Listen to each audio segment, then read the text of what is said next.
Hello everybody, and welcome to Roll Together RPG and to the Chronicles of Aeodrun Origins. This is our prequel to the new long-running campaign that's going to be starting soon.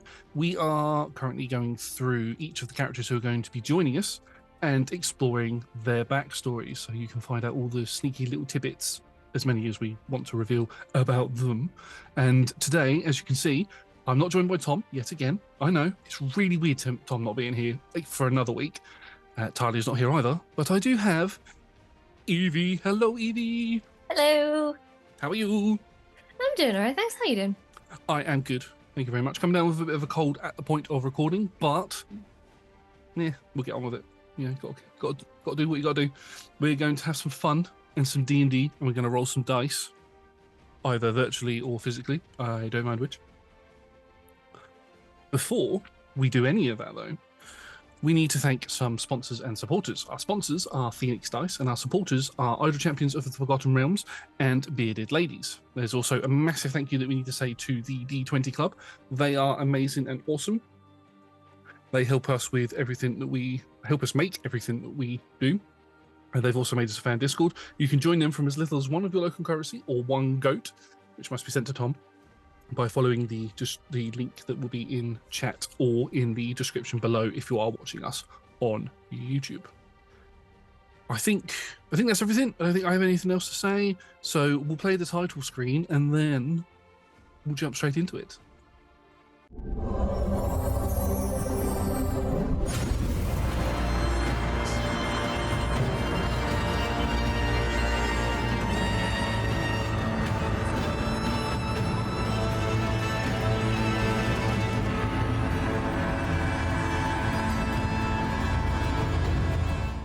This story begins in a bit of a different location to the stories that we've seen previously.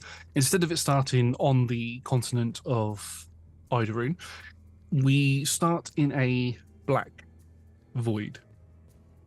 Picture this as if you're looking at it in a sort of first-person view. There's a very light light that's sort of radiating around your vision at the moment as you are looking down this dark void, and after a few moments, you don't know how long, could be seconds, minutes, hours, years, a almost transparent path begins to form in front of you, and mist begins to settle in above this path, and you can hear voices, sounds of laughing, sounds of crying, happiness, sadness, anger, cries, shouts for help,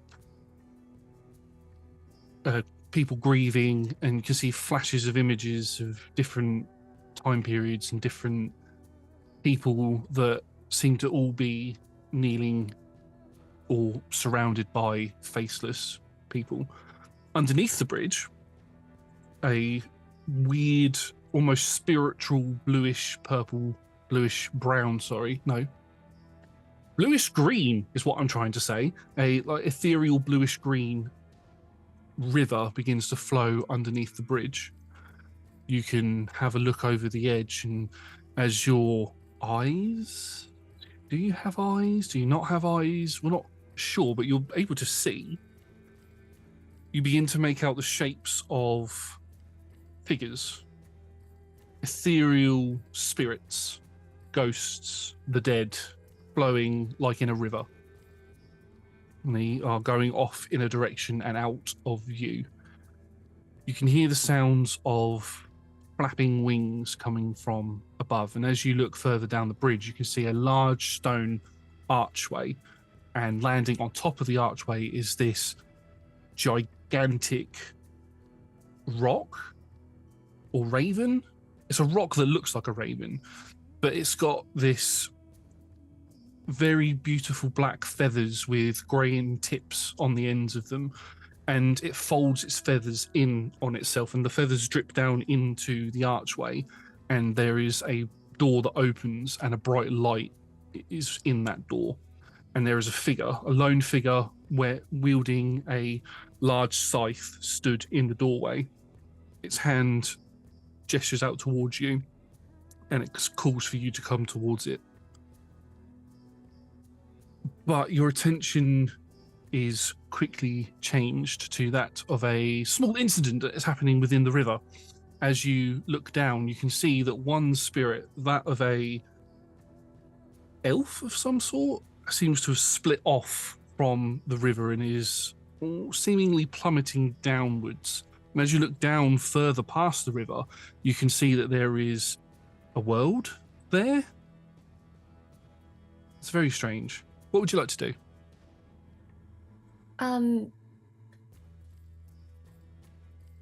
Does this elf look like they're in danger? It looks like they're sleeping peacefully, but they've just split from the, we're going to say the pack, and have just begun falling. Okay. And do the figures in front of me seem malevolent? Is there like a call within me to follow? One of them, the large raven figure, has a almost warm feeling coming from it, like a sense of, I want to say home, or a sense of guidance. And the figure holding the scythe, whose features you can't see because the light behind it almost sort of makes its features disappear. It feels familiar to you, but also distant.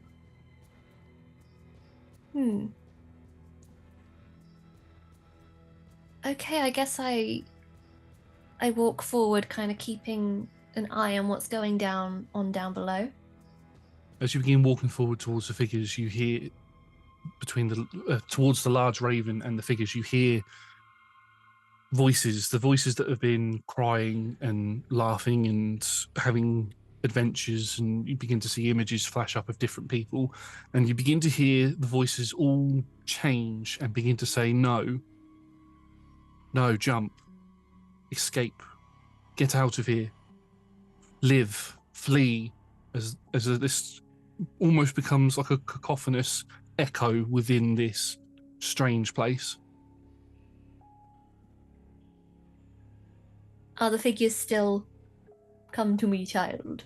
Yeah, still sort of gesturing for you to come to them, and it's at this point you can see that the figure whose features has completely disappeared smiles, and it's this big, wide, grinned smile as it's gesturing for you to come towards it. The scythe moves ever so slightly.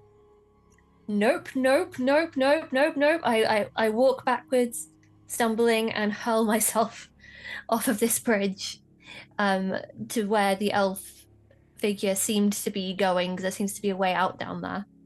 You hurl yourself off, and as you plummet, you seem to fall faster than what the elf spirit was, or is currently. It seems to be falling down as if it's levitating down, but you come plummeting down almost like a cannonball. There is no form to you. If you were to stretch your hands out forward, it would just be like this weird white and yellow light with sort of like a black accent to it. But as you get closer towards this spirit, the spirit's hands, its eyes stay closed, but its hands reach out towards you unknowingly, and you watch as the bluish green spiritual energy begins to pull off of it, elongating its hands and its fingers and intertwining with your magical energy or your divine energy or whatever it is that whatever you are.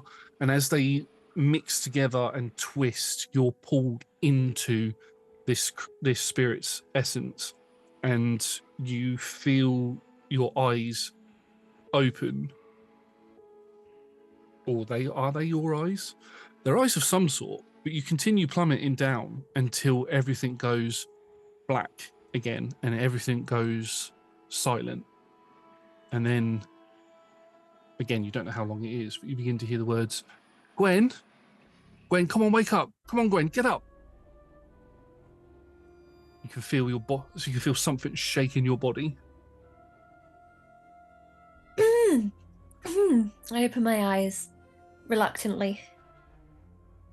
As you open your eyes, you can see standing over you, there are two figures, both wearing, one's wearing pure white robes with golden accents on it. The other is wearing pure black robes with silver accents on it. As you move your hands around, you can see that would you like to describe what your character looks like? Don't worry about clothes for the moment, just a base description of what you look like. Yeah, so the body that they now find themselves in is a dark elf, by all appearances, with kind of deep purpley mauve skin, and at this point, long white hair, with glowing golden eyes. Nice, and you can see that the figure that is wearing the black robes is also a dark elf similar to yourself. And as you raise your hands up, you can see that you are wearing these sort of strange sort of robes as well, although yours are covered in cuts and there seems to be blood all over you. You can see that the priest, as they are wearing the white robes, has their hands over you, and that you can just see the sort of yellow energy, the yellow radiant energy fading from their hands. Right, okay, right, that's worked. We need to get you up and get you out of here, Gwen. Okay, come on, let's go. And they get underneath you and pick you up. Oh, great. Yeah, this is exactly what I signed up for. Can I walk? Your legs are a bit shaky, but like a newborn giraffe or a newborn sheep or something, you take a few steps and stumble, but you manage to clock, this is how I walk. It's almost like it's muscle memory, but these aren't your muscles. Oh, I can walk. Sorry, what's going on? We're being attacked, and you can have a little look around and you can see that there is a cart that has been knocked over onto its side. Its contents spread out all over this road, and you can see that there are these masked figures with very rustic looking weapons that seem to be attacking this figure in large shining armor who's blocking attacks and parrying and trying to get you all to run. You can hear muffled shouting through the helmet saying, get out of here, go back to the town. Great. I follow the figures. Yeah, so you're not in any condition to fight, but you're sort of, they both get underneath your arms and they begin pulling you towards where the town is. The town is probably 200 feet away. It's quite close, but it doesn't seem that anybody has come to help this caravan or cart that has been attacked. As you begin getting a little bit closer, you hear rustling in the bushes as two figures step out. Again, rustic armor, rustic weapons. You can't quite see their faces, but you can hear them giggling underneath, saying, we're going to have some priests tonight. Fun. Oh, wow. Fun. Yeah. Just being, it's not even utilitarian. These are just sadists. Would you like to roll me a Constitution saving throw, please? Yeah. Con save. So that is a 17. 17. You feel something bubble up inside you. There's something about these figures that you just don't like, but you're able to contain that rage effectively within you. But you're finding these clothes incredibly difficult to walk in. You can feel a shooting pain begin to surge from your feet up your legs and throughout your entire body. It's as if your muscles are rewriting themselves. It's like they're tearing and reforming, and there's some sort of metamorphosis happening underneath your robes. I stop for a moment and just kind of catch my breath and just kind of breathe through it, because I can't walk for a second. And once it begins to subside, I kind of look up and like give whoever's guiding me a nod, like, keep going, I'm good. They begin dragging you, like, okay, we need to get out of here. And these figures, they're toying with you at this point. They're just walking after you. Every now and then you'll feel something hit you in the back of the head. They're throwing some sort of pebble or something at you. Oh, weak little lambs, we're going to get you. Off the back of your head. Can you make me another Constitution saving throw, please? Can. Oh dear, okay. That's a 6. Okay, so as they keep following you, again, at a walk's pace. That sounded like a weird sentence. I'm going with it.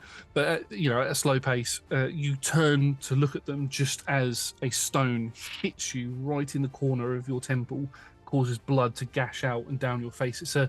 You get a surge of pain. You felt all of this pain through your body changing, but the strike of the stone against your head and the blood pouring over your eye does something to you, and you get angry. You get angry fast, and before you know it, you've lunged at these two people. What would you like to do as you lunge at them? Am I in rage? You are raged. I am raged. I will also mention that as the rage overcomes me, the whites of my eyes blacken and the gold kind of becomes enhanced. And I would like to I don't have any weapons. I'm just going to maul this motherfucker. Make me a maul check. Oh, that's unhanded strike, yes? Yes. Okay, that's a bit better. So that's dirty 20. That's going to hit. Roll some damage. Cool. It says just 6. Okay, so as you lunge towards this creature, this humanoid, you come at them in such a way that they weren't quite expecting it. So I'm going to make a roll for both of them. Mm-hmm. That one rolled quite high. That one did not. As you knock into one of them, the other one is just able to sidestep out of the way, like, whoa, what the hell? As you go tumbling onto the floor with the other one, and you sort of lift them up and smash their head down onto the floor, causing damage. You can see blood sort of spits out from the front of their mask and covers the front of your face. They let go of their weapon, which looks to be a really rusty old longsword that you could probably pick up if you wanted to. Yeah, I take that. Grab the longsword. And this one that didn't get knocked to the floor is going to go swipe in for an attack at you. You count as unarmored because you're wearing priest robes. I count as unarmored anyway. Yeah. Not wearing any... Oh, that was a 2. So It he's... does not hit, surprisingly. As he strikes down with his longsword, you just move out of the way, you just roll off of this other body, and the blade embeds itself into the neck of his comrade, and he pulls it out, and this gush of blood splurts all over the floor. His friend gargles, and then is no more. But it's now your turn. You are in a perfect lunging position if you want to, or anything else you want to do. Yeah, I'm gonna go for this guy with the longsword two-handed. Go for it. That is a 18 to hit. 18 hits. Cool. And that's a D10 because I'm using it two-handed. Yeah. Okay, so that is 6, 7, 8, 9, 10, 11 points of damage. As you duck down and just swing the blade, your muscles are still attuning effectively to this change. This body is getting used to whatever's going on with it. So you go to thrust the sword or slash the sword across, and you think you're doing it with a controlled amount of power, but it isn't. And your blade just goes straight through the abdomen and cuts this guy clean in half. You were a little bit closer than what you thought you were as well, as his bottom half and top half just and it falls to the floor and blood just splits out everywhere. You stumble forward a minute, and the other two priests look at you like, where did that come from? Gwen, forget that, let's get you back to the town. And they just run over to you, grab you by the arms, and like, keep that with you. And they just begin dragging you towards the town. As the rage dissipates, whites come back, and it kind of bleeds out black down my face as I kind of slump a little bit, suddenly very tired. You can hear them. It's almost like it's effectively as if you've been hit with exhaustion or fatigue, and you want to fall asleep, but you're able to keep yourself awake. But you can hear the two priests talking like, "What the hell was that? Bloody glad whatever that was she did. But I mean, we need to look at them properly to see if there's something that's happened. There could have been a problem with the resurrection. I don't know." And they begin dragging you, and you enter into a town. The town. It's not really a town. It's more of a settlement. It's called Mistgrave. Mistgrave. You see the sign, blurry as your vision is, as you enter, and you get a small flashback of yourself as this Gwen, this dark elf, with the other two priests, and this paladin, a heavily armored looking person, loading up a cart from the local Church of Balance, which is the Church of Life and Death, which is where you are, or where at least this person was a priest to. And you have been told that you need to head towards the town of Silverport to take some food and supplies because they've recently been hit with an attack of undead.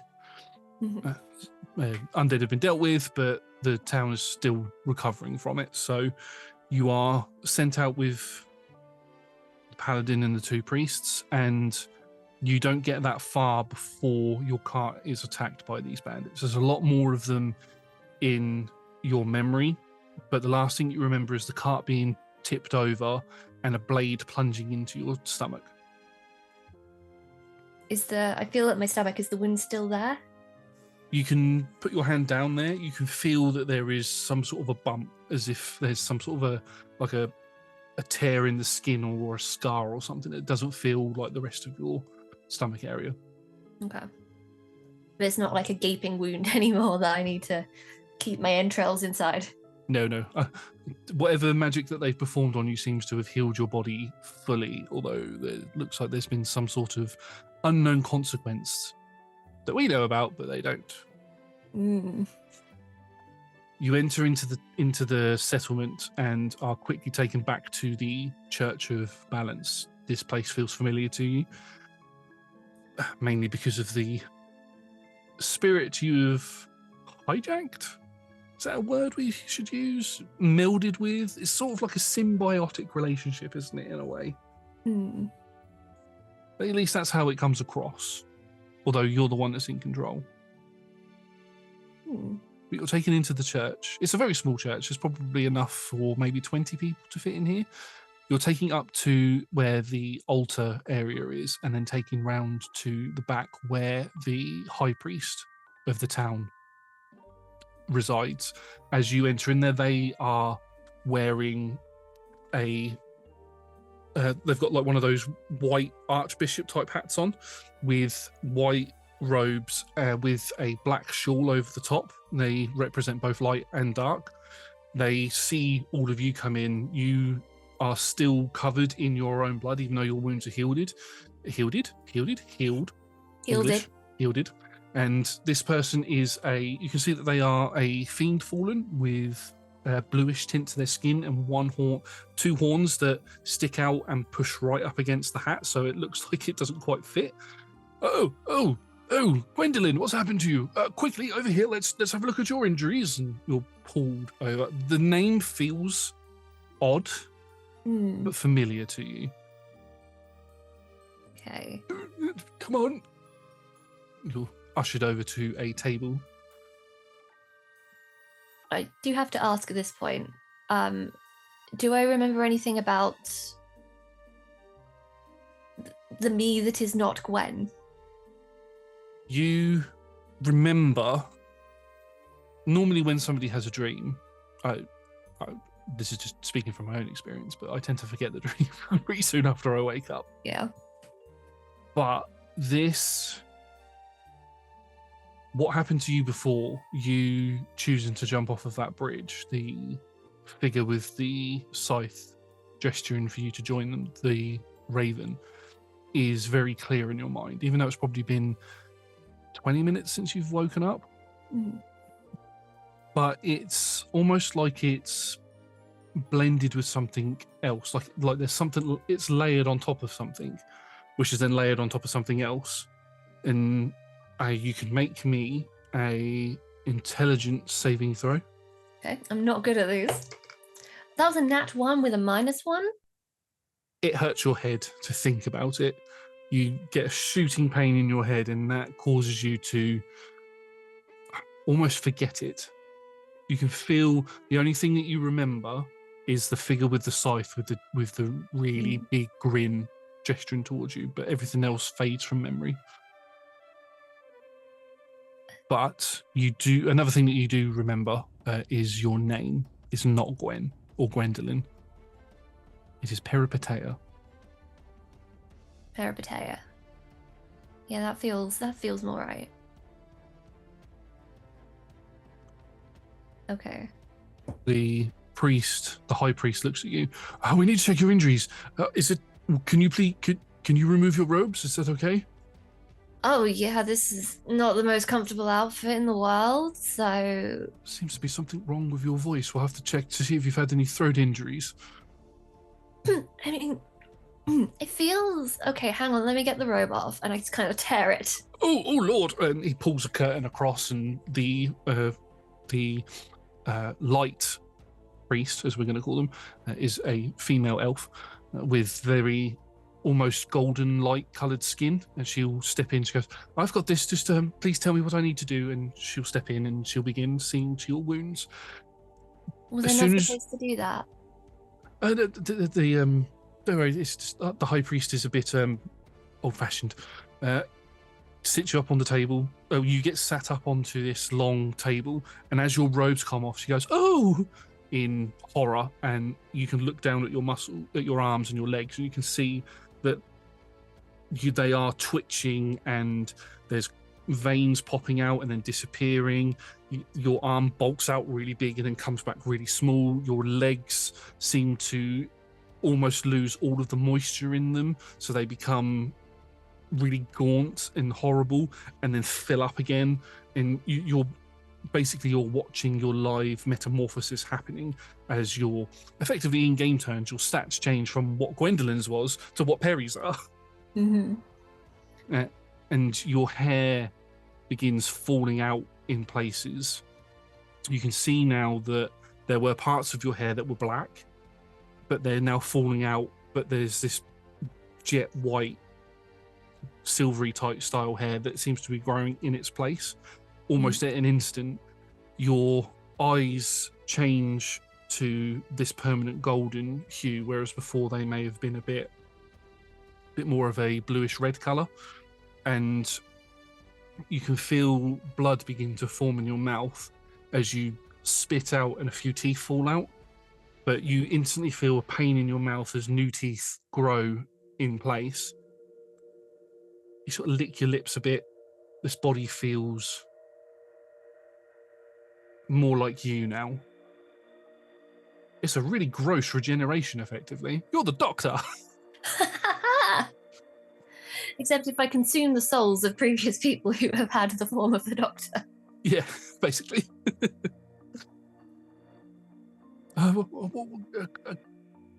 Gwen, is that you? Sorry, my body is really cool. I was kind of distracted for a moment. Sorry, Gwen? Yes, your name is Gwendolyn. It doesn't feel quite right. Could you call me Peripeteia? Peripeteia? Peripeteia, yeah. Okay, and you can watch... Perry. Or Perry. And you watch as you're showing a bit more flesh at the moment. You can see where this mark is, where you got stabbed in the abdomen. It begins knitting itself back together in a way where there's still a scar there, but it's not as lumpy and bumpy. It's more like a flat scar, as if you've had it for years and years and years and years. But there's no other scars on your body anywhere. Kind of go, whoa, did you see that? That was sick. High priest, something really strange is going on here. She, just lay down, have a rest. You've been through a lot. Just have a rest. And she disappears round the curtain. You can hear muffled speaking. And you just hear her, oh, I must go research this. And some walks out the door and the door shuts. I must go research this. If in doubt, research.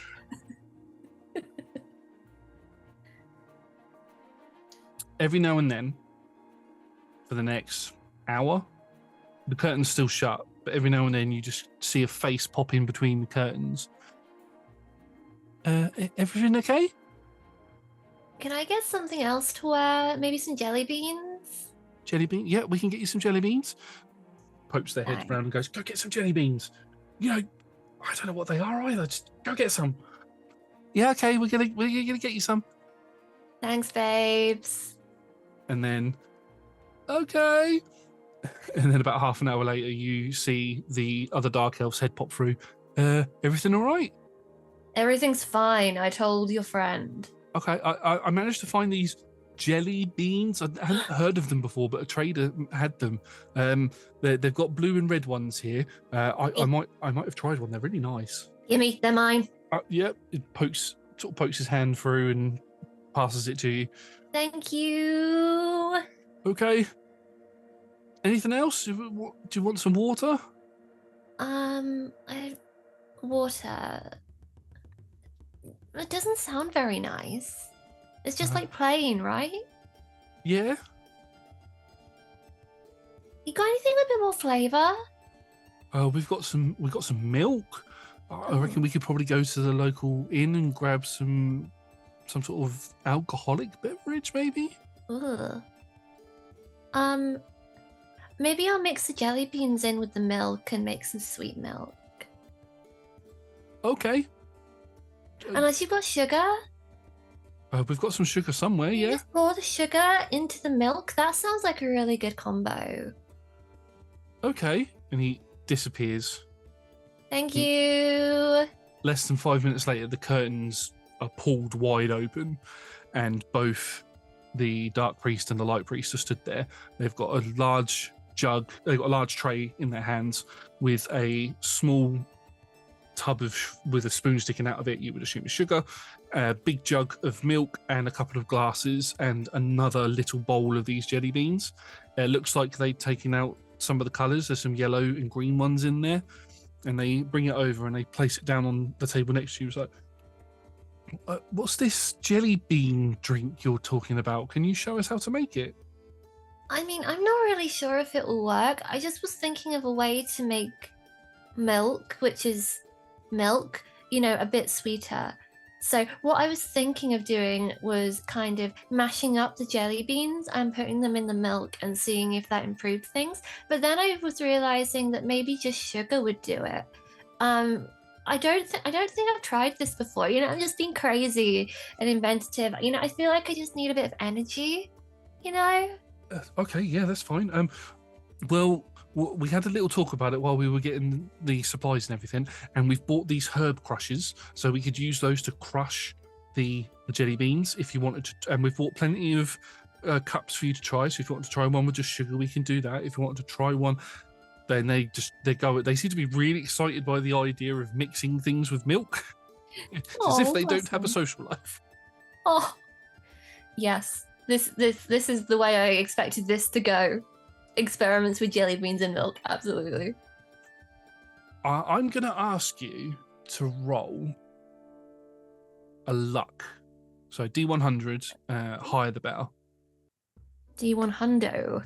I'm never going to say hundo again. I apologize to everyone. Oh dear, that's now clipped and forever on the internet. No, it's 63. Okay, so you have a bit of a fiddle. You get a couple of bad batches where it's either too sweet or not sweet enough.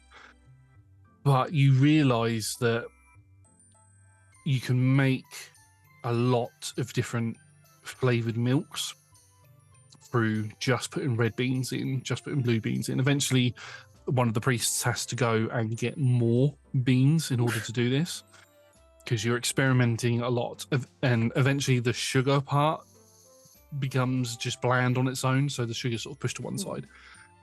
But you come up with a concoction, and with a little bit of naughty magic, and by what I mean by naughty magic is it's divine magic that's not used for divine purposes.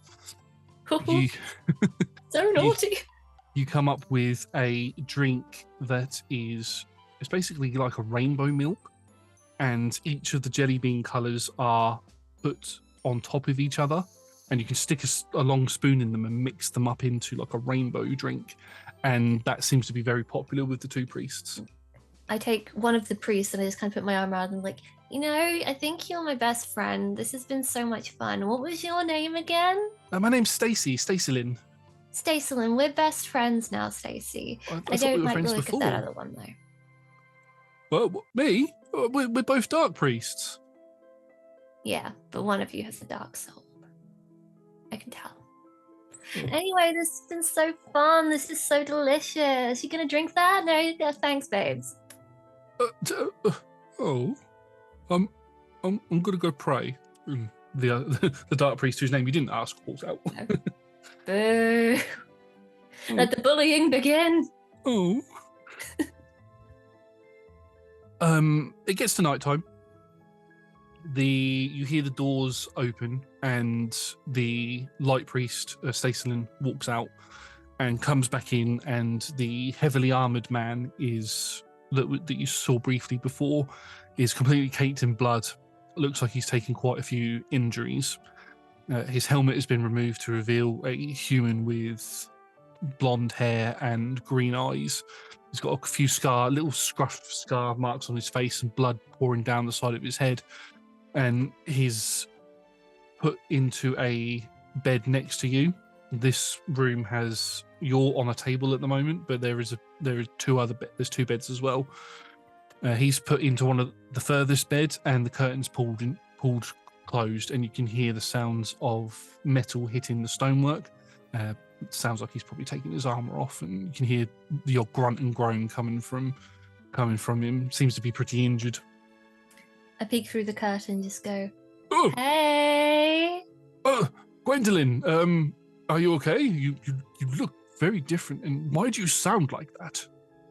What would sound like what? You have to be more specific. Your voice is a lot different than what it was before. What did it sound like before? It had like an angelic softness to it. He goes a bit red in the face. Oh, you mean like this? That sounds a little bit more accurate, although less. What's the word? Less piss taking. Don't tell the priest I said that. Your secret. Sarcastic. What's your name? My name, Siegfried. Siegfried? Yes. I don't like that name. I'm going to call you Billy. Billy Fried, okay. Billy Fried. Yeah, you found freedom through the name Billy. You look real beat up. Are you like okay? Oh, I took a bit of a beating from the bandits on the road, but I was able to kill a few and scare the rest off. That sounds real tough for you. How are you doing? The bandits. I heard that you did a tremendous amount of damage to two of them. I thank you. They would have flanked me and could have probably killed me. Yeah, they're dead now. Right. Are you sure you're feeling? Did you hit your head at all? Well, I keep getting this really bad headache. Oh. So I don't know. Can things go wrong if you hit your head? Yes, you can get a concussion, and it can cause dizziness and memory loss and all of that sort of stuff. I think I have a concussion. Oh, I meet those criteria. I suggest you go, and it would be good for you to sleep it off then. Yeah, but I don't know. I'm just bored in here. It's probably if you're still in here, then there's obviously a reason why the priests are keeping you and haven't taken you back through to the prayer room or anything. Well, honestly, the prayer room sounds a little drab. Well, anywhere's better than here, I guess. Let's go to the prayer room. Do you want to go to the prayer room? No, I need to get my injuries looked at. Oh. And I kind of feel. I'm assuming here, but can I feel a little bit of a twinge, like a tingling in my fingertips? As I kind of reach out towards him, will he let me give him a tap? Yeah, he'll let you. He's looking at you like, okay. I'll just kind of poke him in the forehead, and he regains 2 hit points. There's almost like an electrical spark, like when you touch someone, you get that electric shock off of them that sparks from your fingers into his head. He's like, oh, that's a bit numb. And he looks down, and a few of the minor cuts he has disappear, and the blood dries up, and he scrapes away. He's like, thank you. You didn't need to use a spell on me like that. I don't think that was a spell. It just kind of felt right. I've never known you to be able to cast magic without using magical energy. Is this new? Maybe. I mean, if I haven't done it before, then I suppose it must be new, right? I mean, what's the other option? That it's always been there? I just never told you anything? Are we even friends? Have we had an actual conversation before? We used to talk all of the time. You've been stationed here for 2 years. Do you not remember this? No. Oh no. Okay. Well, I'm gonna get some rest. If you want to go through to the prayer room, feel free. But I'm gonna get some rest. And he gets in under the covers and sort of lays down. You're lost, boring Billy. Bye. I'm gonna go to the prayer room. You walk into the prayer room. Have you put any clothes on? No.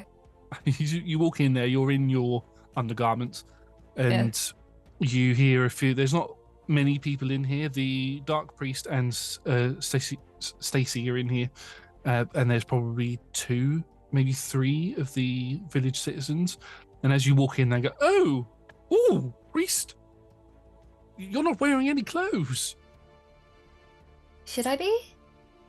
Yes, you should be. Why? It's not that cold. You watch as one of the people right at the back, a really elderly man, gets a nosebleed, and it's like, oh, because I've got to do the anime trope. Oh God, no! Oh. He's like, puts some sunglasses on, has a old walking stick, little goatee and a beard. Might have had a turtle shell on his back, we don't know. But he goes, I must leave. I need to go have a cod shower, and walks out. Ew. That is the one anime trope that I'm going to do. One disgusting anime trope that I'm going to do. There will be no more. Dirty old turtle. Dirty old turtle hermit. There's a pun in there. If Sean was here, he could think of it, but I can't think of it. I mean, we can boo that as well. Boo, pervy anime old Absolutely. man. Stacy runs over. She's pulled one of the fabrics that's on one of the tables off. It looks like the candles have been removed from it anyway. She pulls that off and she goes to throw that around you. But cover yourself up. Sorry, what? Cover yourself up. I mean, if you don't want to wear the robes, there's some other clothes that we could put you in. I mean, sure. What is the weather like here? The weather here is you can see out of the windows. Some of the windows are partially stained glass and partially clear.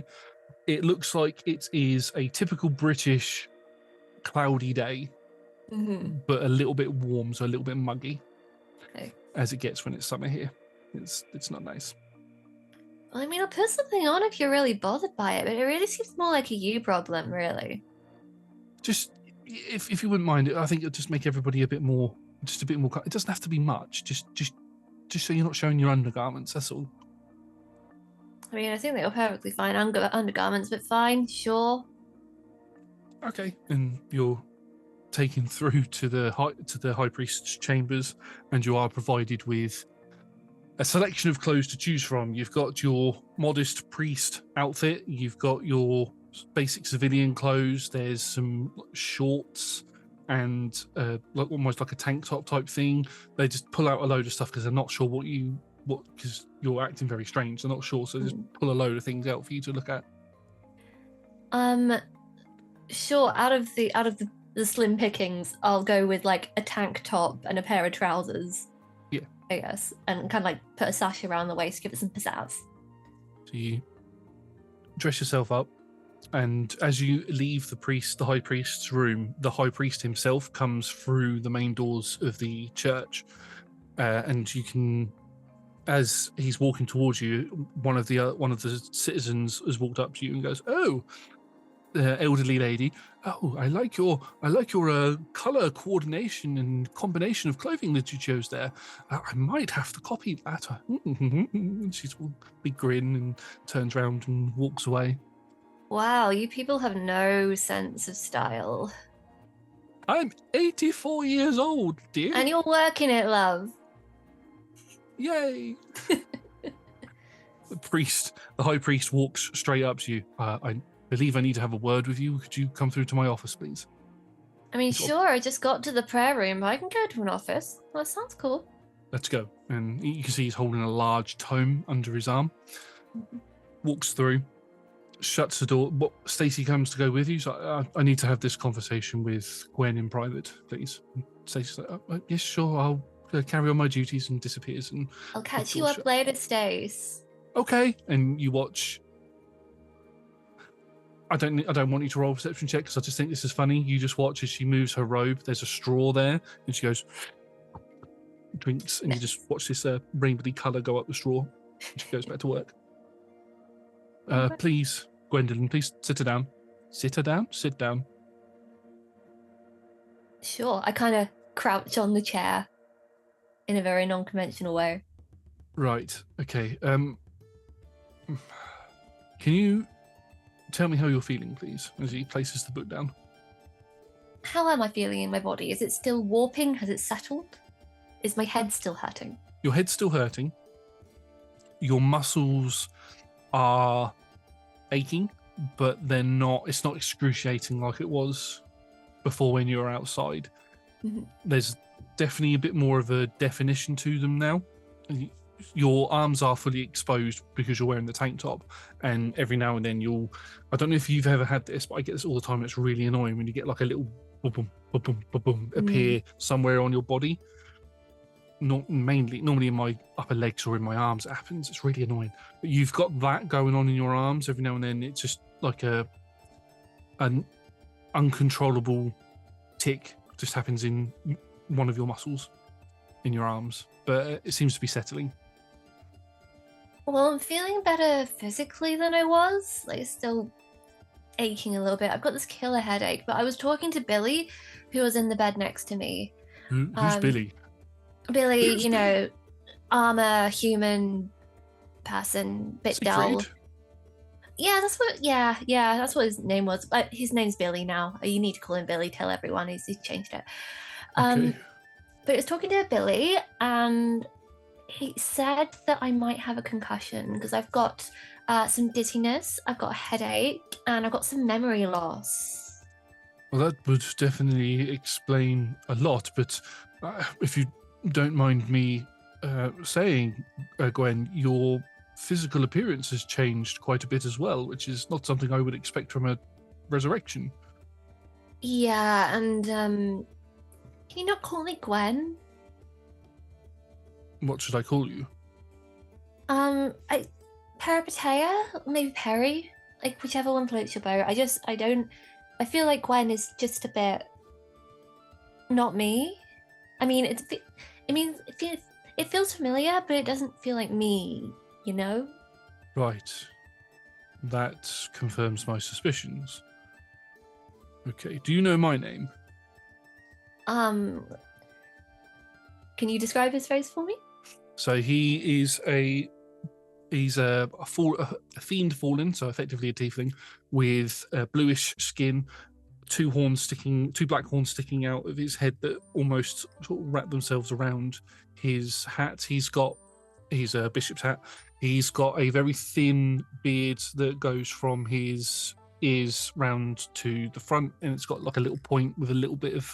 It's tied up into like a very small ponytail, and he's got a very thin mustache that looks like it's very finely kept, probably plucked or something. His ears also stick out of the robes, and you can tell by his ears that he's probably elven in descent. His eyes are a bright yellow, not like a golden like yours, but a bright yellow, and he's got the white hat on with the white robes and like a black shawl over the top, and you can see that the iconography that he has on him is resembles that of balance between light and dark. I want to say Craig. No. No? No. What about Jeremiah? It could be Jeremiah. No. So that's a no. You definitely don't know my name. I mean, you could have taken one of those names and made this a little less awkward. That's all I'm saying. I could have, but then that wouldn't have helped with the suspicions that I have as to what has happened to you. Which are? My name is Father Roderick. Roderick, of course. You've got the chin of a Roderick. Thank you. The fact that you don't remember my name and that you want to go by a different name tells me that something has gone. There has been a complication with your resurrection. I don't want to say something's gone wrong, but there's definitely been a complication. Are you aware of what happened to you? I assume by the fact that I had a wound in my stomach, I was stabbed. We're part of the Church of Balance, Yes, and that's we where were we are. going to help. What was it?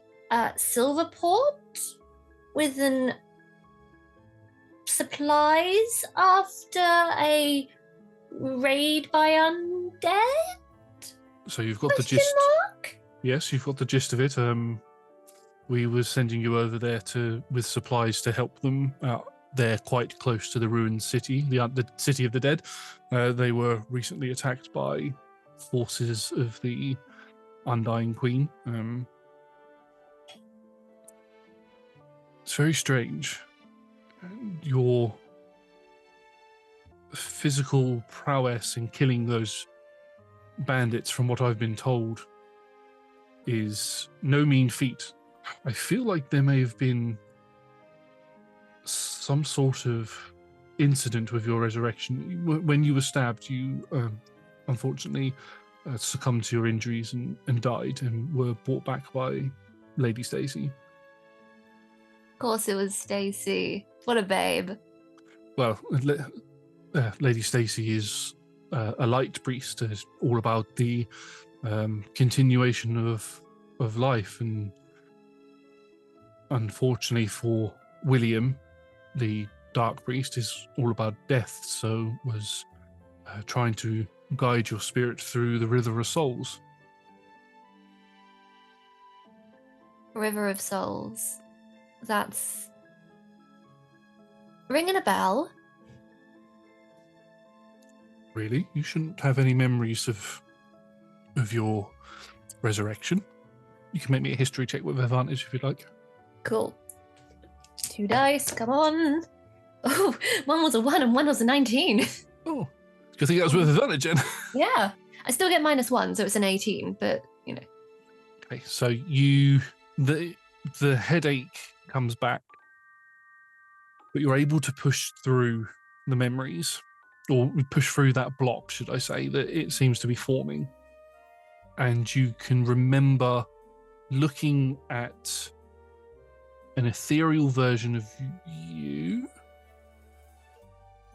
but you're stood on a bridge and you can't feel legs under you or hands. You just feel like you're floating there.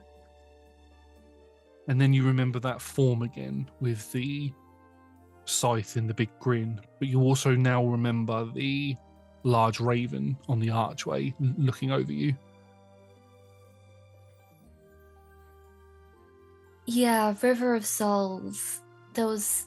Yeah, Can I insight check on Roderick and see how trustworthy he is? Yeah, you can make an insight check. Can I also take a moment to kind of center myself and see if I can still feel Gwen within me? Yeah, okay, so you can do an insight check on Roderick, and then I would say your choice of religion or arcana on whether you can feel Gwen.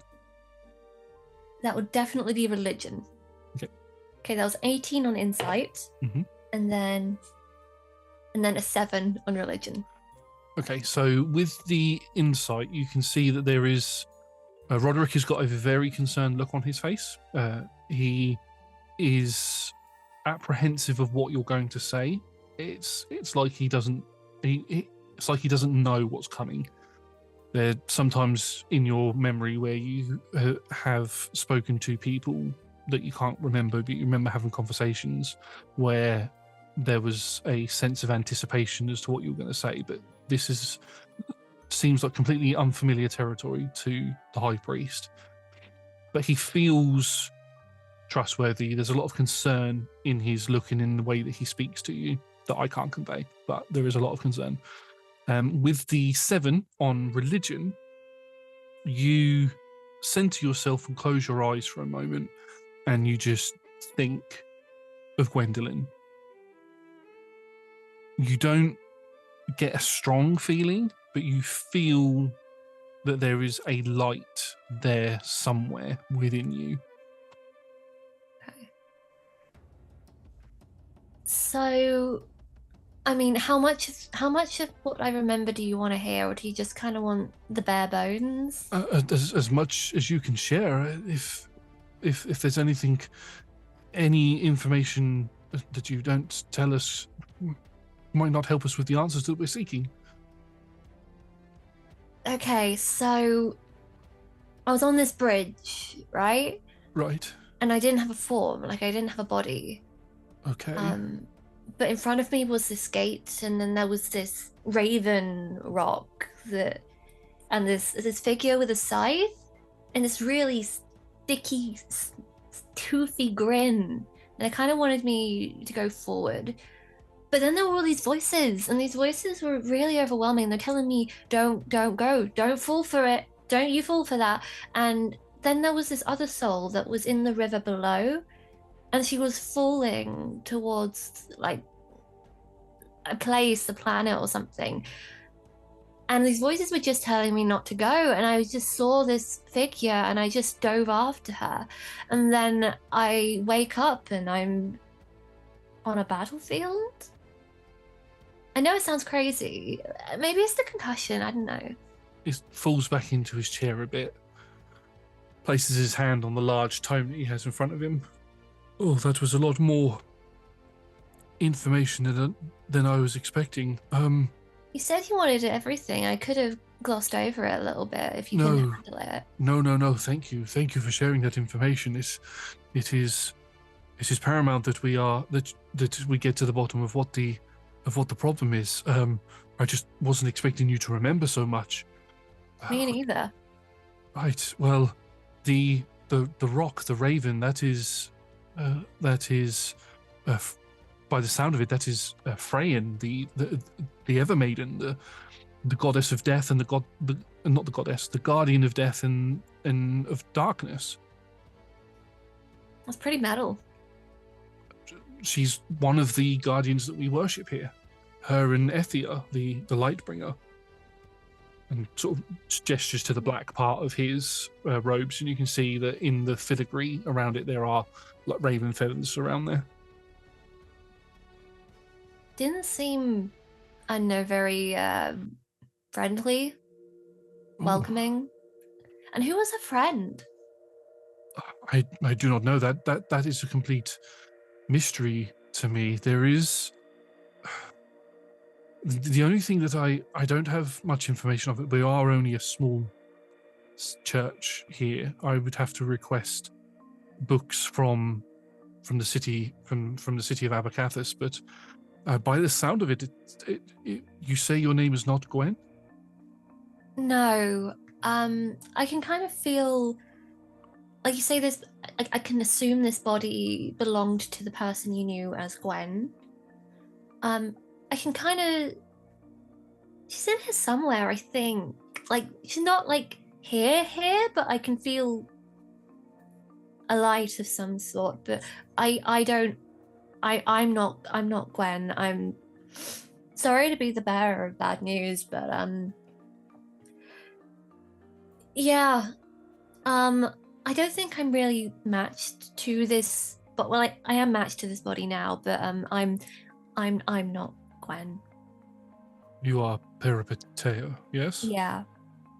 Right. It sounds like you have undergone some sort of it's a form of it's like reincarnation, but not. Normally, a reincarnated figure is a spirit that has been in the afterlife for a long time, and they are granted a new life within the world, given a new body, new memories, new life. I've never come across a spirit who's intervened in a resurrection, as it were. There's definitely more research that needs to be done on this, I think, Peripeteia. Can you think of a reason why, like what those voices were? Or like why, I don't know, going to your goddess or whatever would have been dangerous. It felt dangerous. I could not answer that. It's not. I've never come across somebody who's been reincarnated, at least that I know of, and resurrections are in themselves are rare. Complications of resurrections are even rarer. I mean, in my entire, not including yourself, in my entire life, I've witnessed 3 resurrections. Yours being the 4th and the only one with a complication to it. I guess I'm just that special, I suppose. Hey, aren't you lucky you got me? I mean, how do you feel about carrying on Gwen's position as a priest here? No, you worship a goddess that wasn't like, I kind of met her from like 20 foot away, and I gotta say, I wasn't that impressed. I'd like to stay as far away from her as I possibly can.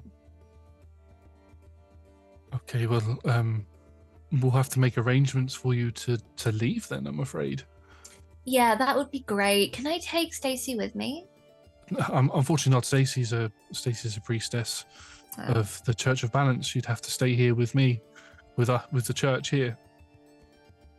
Can I take some jelly beans? You can. Okay, but like, wait, what? Where would I even go? What is that? I don't know anything about. I have amnesia, mate. What am I gonna go and do? The only thing I can suggest would be for you to head towards the cities, head towards Abercathis in the deserts, and see if you can access the Great Library there. That might hold the answer you're looking for. Can you give me a letter of introduction? Yes, I can. I don't know how this library works. Do you need membership? But like, maybe they'd be more likely to give me books rather than if I kind of rocked up and say, hey, give me everything you know on this. But if I had a letter, I can have more guidance, right? Well, if you're looking to research reincarnation, it would fall under divine history. So that is something I can write you a letter of recommendation as if you were Gwendolyn, and give that. You can hand that over, and that would give you access to the library, at least the religious part of the library. That sounds good. I also need to ask, did Gwen have a family?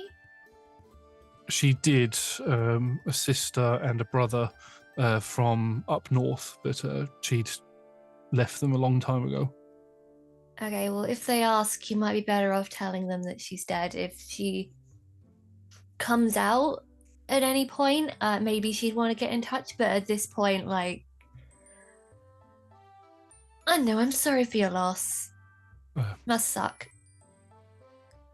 Thank you. And he looks up at you and sort of gives a bit of a shocked look. Your face. Look at because he's not really looked at you the entire time. He's sort of had his eyes down. Have a look in the mirror there. I look in the mirror. You can see that the face that is your face, sort of the muscles and everything have been contorting within your face, and your appearance has changed slightly to match the artwork and and the hero forge and all of that. I imagine I'm slightly shining now. My hair is meticulous. Yeah, it's there's an aura of perfection to you, but also you have a feeling inside you of, I don't want to say imperfection, but there's a feeling inside of you of emptiness that is separate to that light that you feel that's Gwen. So you feel like there's a hole within you somewhere. I look into the mirror and I see the perfect that's projected, but I feel the gaping emptiness. And I take the mirror and I smash it. Oh, okay. sorry. Please feel free to stay here tonight, and we will sort out rations and traveling supplies and everything for you to leave tomorrow or whenever you're ready. Thank you. That's so kind of you. But do you have any? Will you be able to give me some maps or something? Of course, yes. We have plenty of maps of the area that will be able to lead you to where you need to go. Okay. That's good. Thank you for your help. I'm sorry your goddess sucks. And he sort of, oh yes, okay, goodbye. And he sort of gestures for you to leave. And as you leave and close the door, you hear, I'm sorry for the words. You hear, please do not smite me. You're able to stay the night. You can sleep in the bed next to where William, or Bill, where Billy is sleeping. Billy Freed. Freed. Yep. Billy Freed. And in the morning, you join William, Billy, and Stacy for food with the High Priest. It's very quiet. You can see that William is very upset at something. And the priest doesn't lock eyes with you throughout the entire thing. But Stacy slides over some rainbow milk tea. Best breakfast of champions. You drink that up, and you're given the option to eat breads and cheeses, and there's no meat selections or anything, but there's breads and cheeses and fruits and things that you can pick from to eat. The priest, the High Priest, without looking at you, goes, right, we have procured some supplies. There are some dried fruits, some other basic rations, and a jug of water. There is, I don't know if it would interest you, but we had an elderly gentleman come to see us this morning who was looking for somebody to help guide him back to his home. And it sounds like it pays fairly well, if you would be interested in some pay on your journey. Well, I mean, some gold would probably... It's gold is the currency, right? Yes, gold, yes. Gold, yeah. Would be nice, but do you really think I can guide someone anywhere? I don't even know where the fuck I am. I think he was looking more for a protection, like a guard sort of thing. Oh. I did decapitate someone yesterday. Oh, Lord. Oh, by the Guardians. It's not that pervy turtle, is it? The pervy turtle?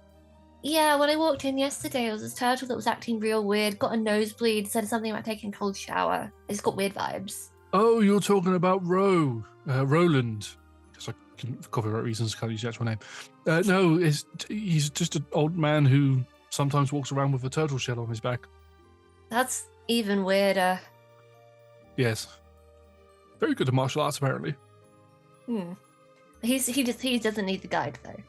No, it's not him. No, this is a gentleman who's come from a different place, is looking to go home. Is his home near the library or on the way? I believe it is on the way. Okay, yeah, sure, that's fine. If I just need to, I'll need to have one of those swords or like an axe or something. But yeah, I can do that. Okay, well, he's in the prayer room if you'd like to go speak to him when you're ready. Sure.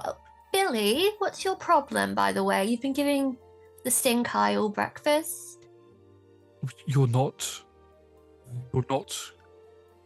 Gwen? Gwen is dead? Yeah.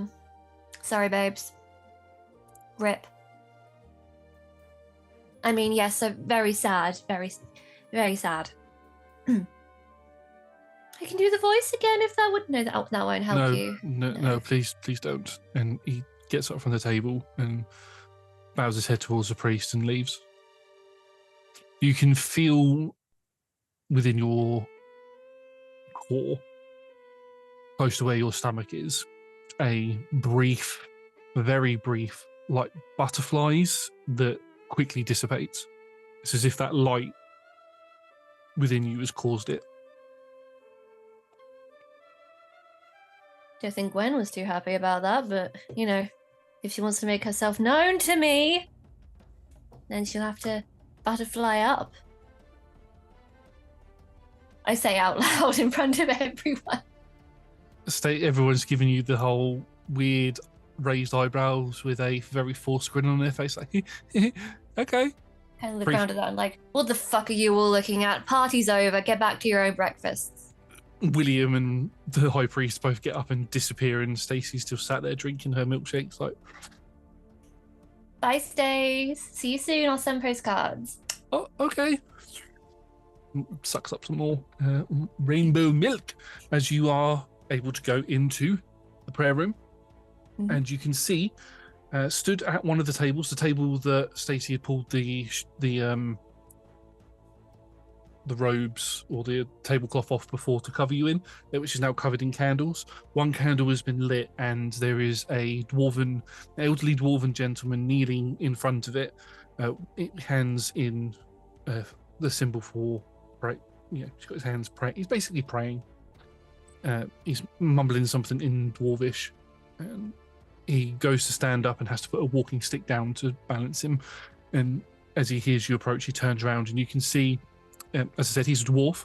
He's got the top of his head's bald, but he's got the greying hair going around his head, around the bottom part of his head. He's got a big long beard that's plaited in 3 places, wearing very finely made, almost looks ceremonial type leather armor, piercing grey eyes.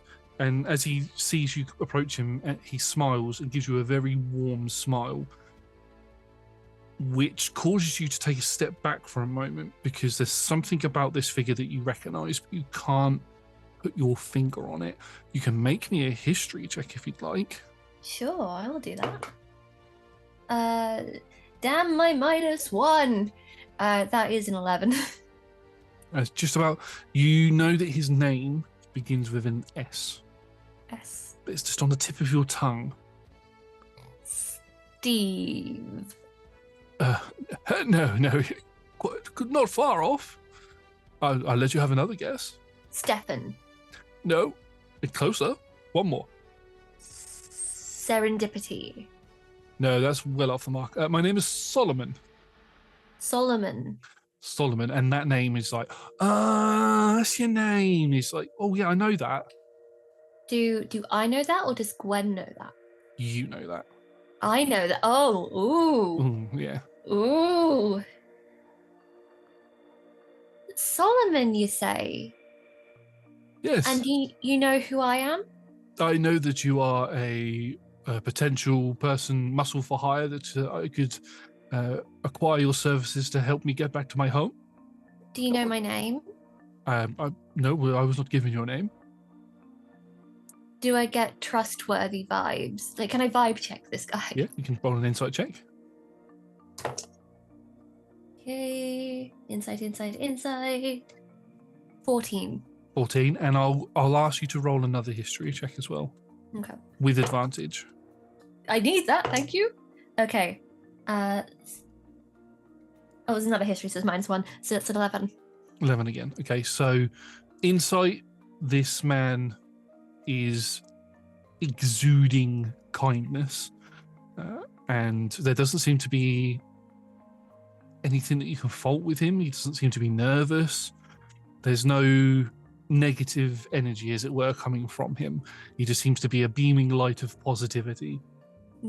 And with your history check, after hearing him speak just a little bit, his voice reminds you of one of the many cacophony of voices that you heard while on the bridge.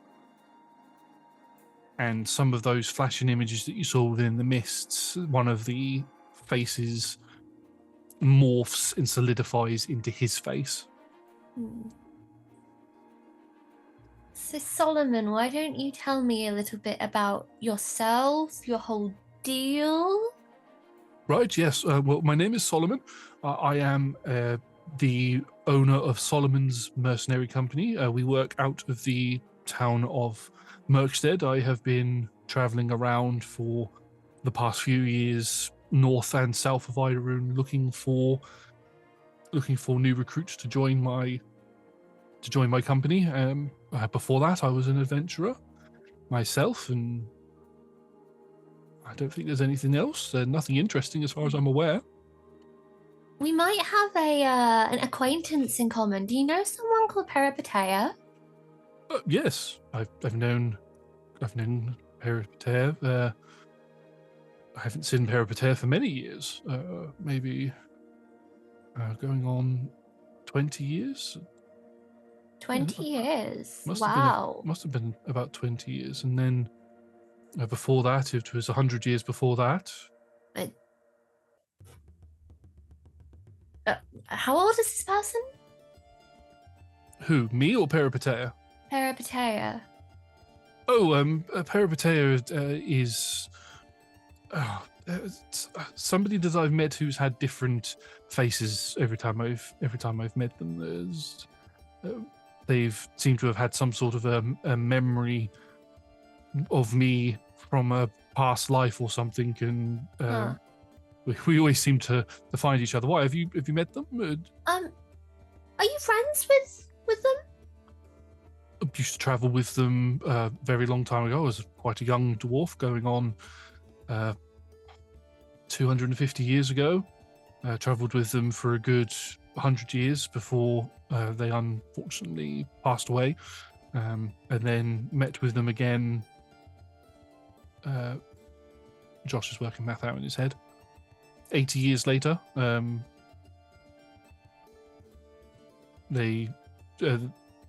I just happened to bump into them, and we went on some adventures together. It was around about the time that I retired. I've not seen or heard from them since.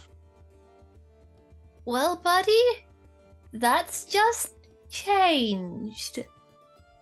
Right, he takes a step back, leaning on his stick a bit, and gives you a proper look up and down, to the point where it might feel a little bit uncomfortable, but he's like, my God, it is you. Yeah, and I remember jack shit. I mean, I wasn't expecting a dark elf, but no, your facial features, your muscle structure, everything matches. Interesting. I mean, I apologize. You were the first time I met you. You were a man. Yeah. And that makes sense. You were a human, and then the next time I met you, you were a dragonkin. Ooh, spicy. That sounds like it would have been fun. But you have no memory of anything? No. I mean, I remember, like, I told the priest before about the spirit bridge, and there were apparently some gods there, and there were some voices. But that's the last thing I really remember. Interesting. I've heard you have told me this story on numerous occasions, on the previous two occasions as well. Very strange. It's good to see. I'm so glad that it's you then. Yeah, you can give me some answers, dude. Like, what the fuck is going on? I can. I mean, most of, like I said, I've not seen you for 20 years, so most of what I have written down from what you've told me is in diaries that you gave me that I have at my home. Well, let's fucking go, mate. Right. Okay, that sounds good. I just need to pop in and have a word with your high priest before we go. And you don't seem to have any gear or anything. Would you like me to get some bits for you as we leave? Absolutely. Like I had this really drab tank top. They tried to make me wear these robes, and then they were all uppity when I just walked out. Like, it's not cold here. I think they're a bunch of prudes, to be honest. But when you speak to the head priest, give him a break. He's a bit of a wet blanket, but he's been through a lot today. Okay, all right. So just wait here. I'll be back in a moment. And he disappears. It's about 30 minutes later. During the 30 minutes, you've heard a little bit of shouting going on in the high priest's office, and then everything goes a bit quiet. And eventually, Solomon comes out of the room with the high priest just behind him, and the high priest storms off into where the infirmary is. And Solomon walks back over to you with a big grin on his face. Right, that's my affairs sorted. I believe we are ready to go. Let us stop off at the local stalls, and I can see if I can procure you some weapons And jelly beans. and jelly beans. You still like jelly beans? It was the first thing I remembered when I woke up. He watches. He reaches around to his back and pulls out a pouch, unfurls it, and opens it out, and you can see there are a bag of jelly beans in there, but some of them are golden. So, I mean, you introduced them to me when we were younger, and I've had a bit of a sweet tooth for them ever since. My dude, nice. I just grab a handful. Let's go. Oh, try this one. And he puts that away and pulls out another one. These ones are specially made by the kobolds in the mountains. These are they're jam beans. What, by the way, what's a kobold? It's like a draconic person. Oh, it's a baby dragon. Not quite like the dragonkin, but they're a little bit closer to dragons. I tried a jam bean. Jam bean, yeah. I try a jammy bean. It's tastes almost identical to a jelly bean, except for when you bite into it, like a donut, there's like a little injection of jam inside of it that sort of amplifies the strawberry flavour. There's apricot ones, there's all loads of different ones. You know, we've got to have a bit of roll together kobolds in this somewhere, haven't we? They made them special for the stream, goddammit. Yeah, I know. They worked long and hard on this, so we've got to incorporate them.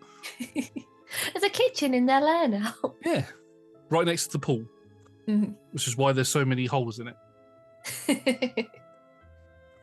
Anyway, as you are about to leave, Solomon turns around and goes, "Oh, wait, we're just waiting for one more person." He's speed along a little bit. He's taken you to the stall and picked up some weapons.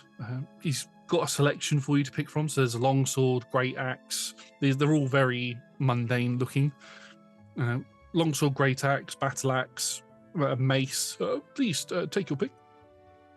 What do you feel like this time round? It's going to sound weird, but do you know when we can get like a scythe?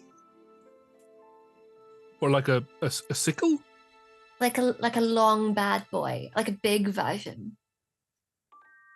It's not a very common item, but I'm sure I could get the blacksmith at Merkstead to make one for you if you'd like. That would be good. Like one of the people at the door was in the ethereal door was holding one, and I just kind of want to take the piss out of him a little bit. Oh, okay. No, that's fine. I will send a request for my blacksmith to begin making one. Are you all right with a little bit of creative freedom? Yeah, go for it. But for now, I'll take a long sword and 2 hand axes because I don't know, that seems versatile. Like I don't know exactly what I want quite yet, so I need some variation, you know. Okay, right. Fantastic. Right, I'm just going to go procure some rations, and we have a small cart that's going to be coming with us. We're going to have a guest with us as well. So, what kind of guest? You'll see when we get there. And he sort of chuckles to himself and carries on. I don't like secrets or surprises. You're like this one, I promise you. Carries on. Goody.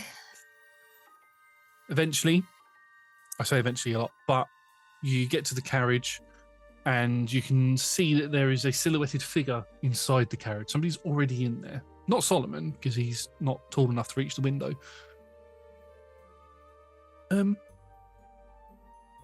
Perry? Gwen, Perry? Is that you? I mean, who's asking? You just see a little face pop out, and there's a little light priest there. Solomon asked for some religious things to be brought to Merkstead, so it sort of hired my services from the high priest. He wasn't happy about it, but I'm coming with you.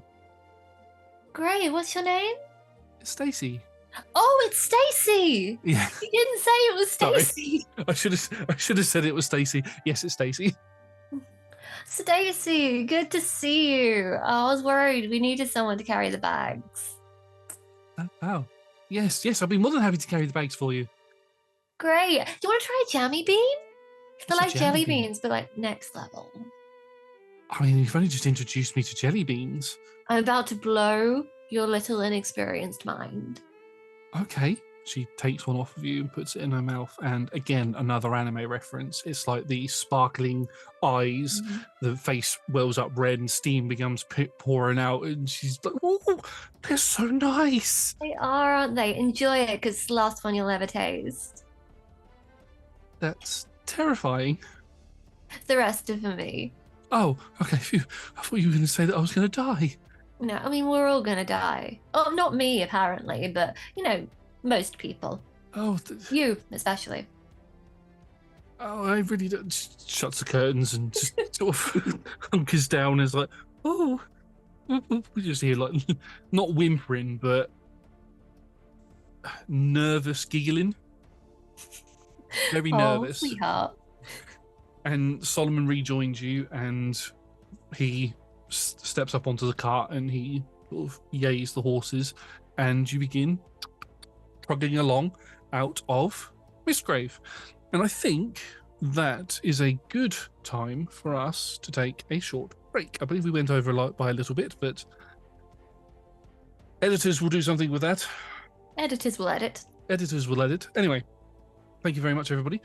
Go have a short rest, fill up your drinks, do anything that you need to do, and we will see you back here in a little bit. Bye-bye. Welcome back, everybody. I hope you've all had a very good short rest and have filled up your drinks ready for the second half. I am currently finishing off my drink from before, but I also have a glass of water that I went to get. Evie, what are you drinking? I'm drinking my second can of Coke. Non-sponsored. Non-sponsored can of Coke. That's a different... Is it in a mug? No, it's in like a little sock holder because the cans are too cold for my hands. I'm very sensitive to temperatures, so I need to have it in something. I started putting cans of Coke into mugs just because it makes them more sturdy, more steady, and they don't fall over so easily. You got a handle. And got a handle as well, yeah. So interesting facts about Josh and Evie. Anyway, back to the session at hand. In the first half, we witnessed the resurrection of one light priestess named Gwendolyn, although the resurrection itself took a very strange turn as we'll call it a rogue spirit for the moment, attached themselves to Gwendolyn and was reborn in the form of Peripeteia.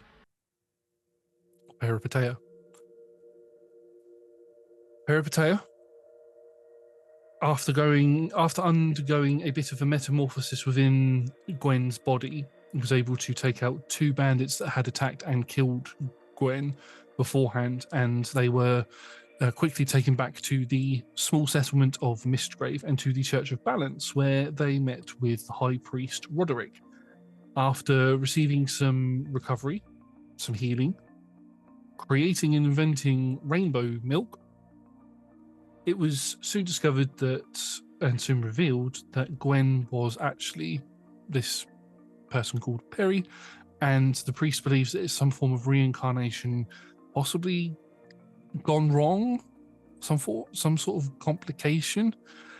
Perry not vibing with the Guardian of Darkness, the Guardian of Death, after seeing them in their spirit state, has decided to leave and has been hired by a very familiar dwarven gentleman named Solomon to escort him back to the town of Merkstead. Solomon knows the name Peripeteia and has actually adventured with them on two separate occasions prior, and knows a little bit more about this resurrection or reincarnation that Perry goes through.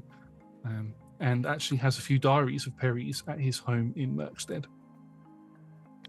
So, we left off with Solomon driving the carriage. The carriage inside is all of his gear and everything, all of his belongings, as well as Stacy, the light priestess or light priest, who has been sort of hired by Solomon to come back to Merkstead to help with the church there. Although High Priest Roderick was not very happy about it. A scythe was commissioned by Perry and information was sent back to Merkstead by Solomon to have that created in time for when you all get there. Now, Merkstead itself is not as close to the city of Abercathis as you might think. Abercathis, so when you leave Mistgrave, you'll travel west to the settlement of Rose Chapel.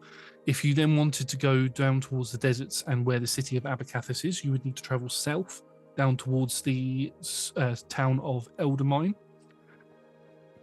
However, to get to Merkstead, you need to travel north to Mestus and then east the rest of the way. So it takes you well out of the way.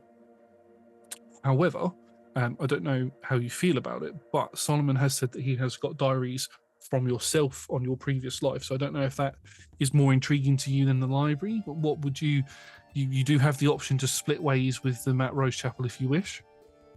I feel like the journals take precedent because those are immediate to my situation rather than, having to go through a whole bunch of tomes and try and find something relevant. Like I might have found something about it before, or Solomon might be able to fill me in. Yeah. Okay, cool. So you'll stay with them. For the time being. For the time being. In total, the total travel time is going to be just over 3 weeks to get to Merkstead, about 3.5. In that time, you are able to fend off the odd undead attack. So you get like 1 or 2 stragglers that will come out of the woods every now and then, and you fend them off. They might be able to fight a few wolves and things like that. Nothing too harrowing attacks you on your way. You stop off at the settlement of Rose Chapel, at Mestus, and then at Crow's Reach, all separate locations that take you towards Merkstead.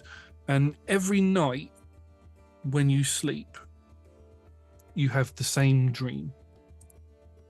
In that dream, you are stood on that bridge again. The voices that you heard before are jumbled and incoherent, other than the voice of Solomon, who you now know has something to do with at least 2 of your past lives. And that figure, there's no raven on the archway, but that figure is still stood in the doorway holding the scythe in their hands with that big grin on their face, gesturing for you to walk towards them. There's no river of souls underneath you or anything, but that bridge is still there. What would you like to do while we're in this dream state? In the dream state, does it feel like a dream? It's got that sort of mistiness to it, so your vision is very... You feel that this place is familiar, but it's also not. There's a few things that are a little out of place as to what you saw before, like the raven not being there and the river of souls not being underneath you. And if you were to look down, it's just an endless drop, and there's no world underneath you or anything. I'd like to, can I call out? I'd like to call out to the figure. Who are you?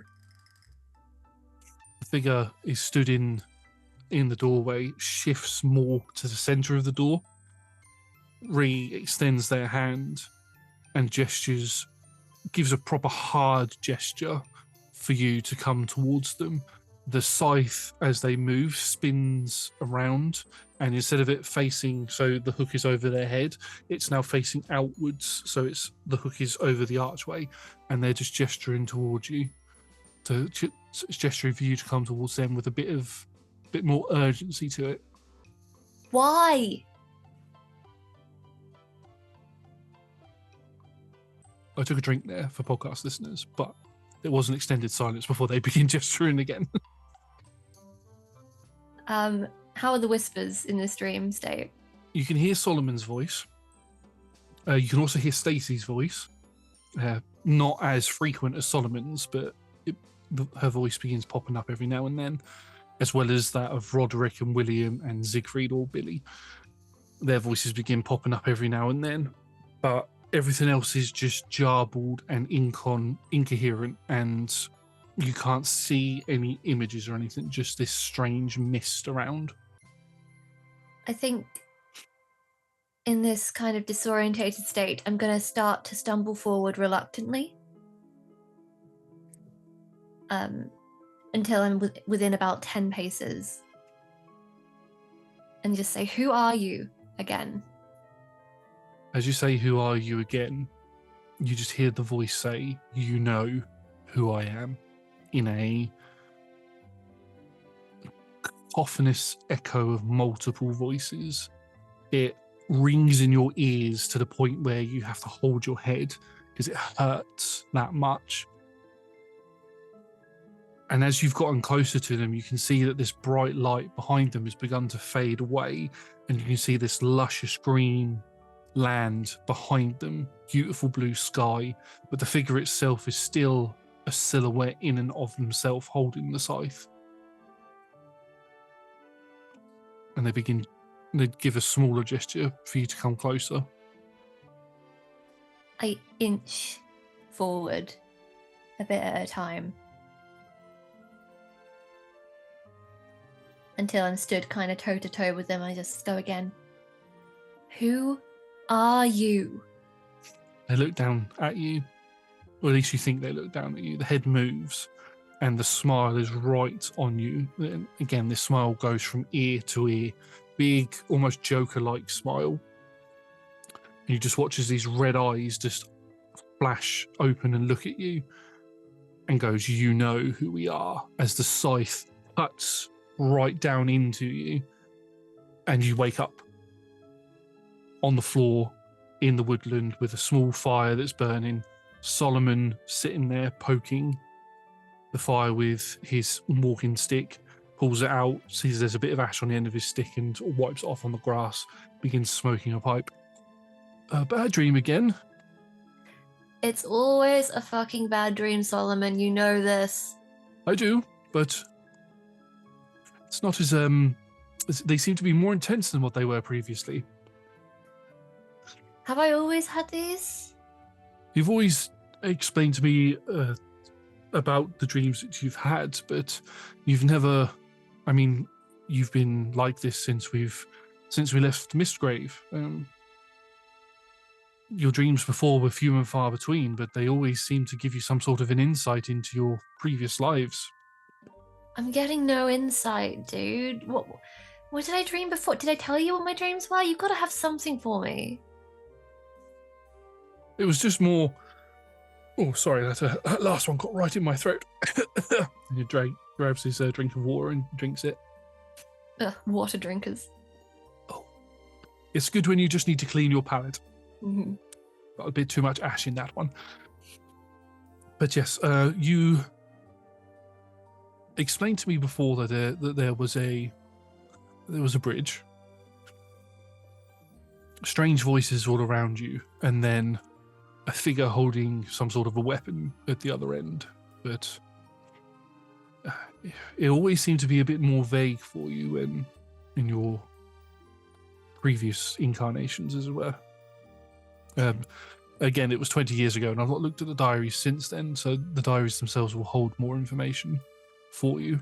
There was 5 volumes that you'd written in total between your 2 lives. 5 volumes, Jesus Christ! I must have liked writing. Maybe I should try journaling. Maybe I would like it. So I've had 3 lifetimes. That's a lot of lifetimes. As far as I'm aware, from what your dragonkin self had said, that there was more lifetimes there, but those memories you weren't able to access at that time. They were like almost locked behind a door. Not quite sure how to explain it, really. I'm sorry, I can't be a bit more helpful. Yeah, I'm sorry too. Did you not read the journals? Wait, no. Would that be invasion of privacy?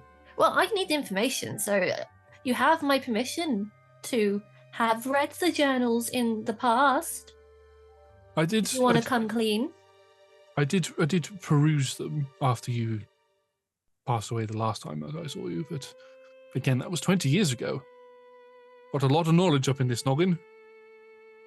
Yeah, and you are getting on a bit. I mean, no offense, but I'm honestly surprised that you can remember to have breakfast in the morning.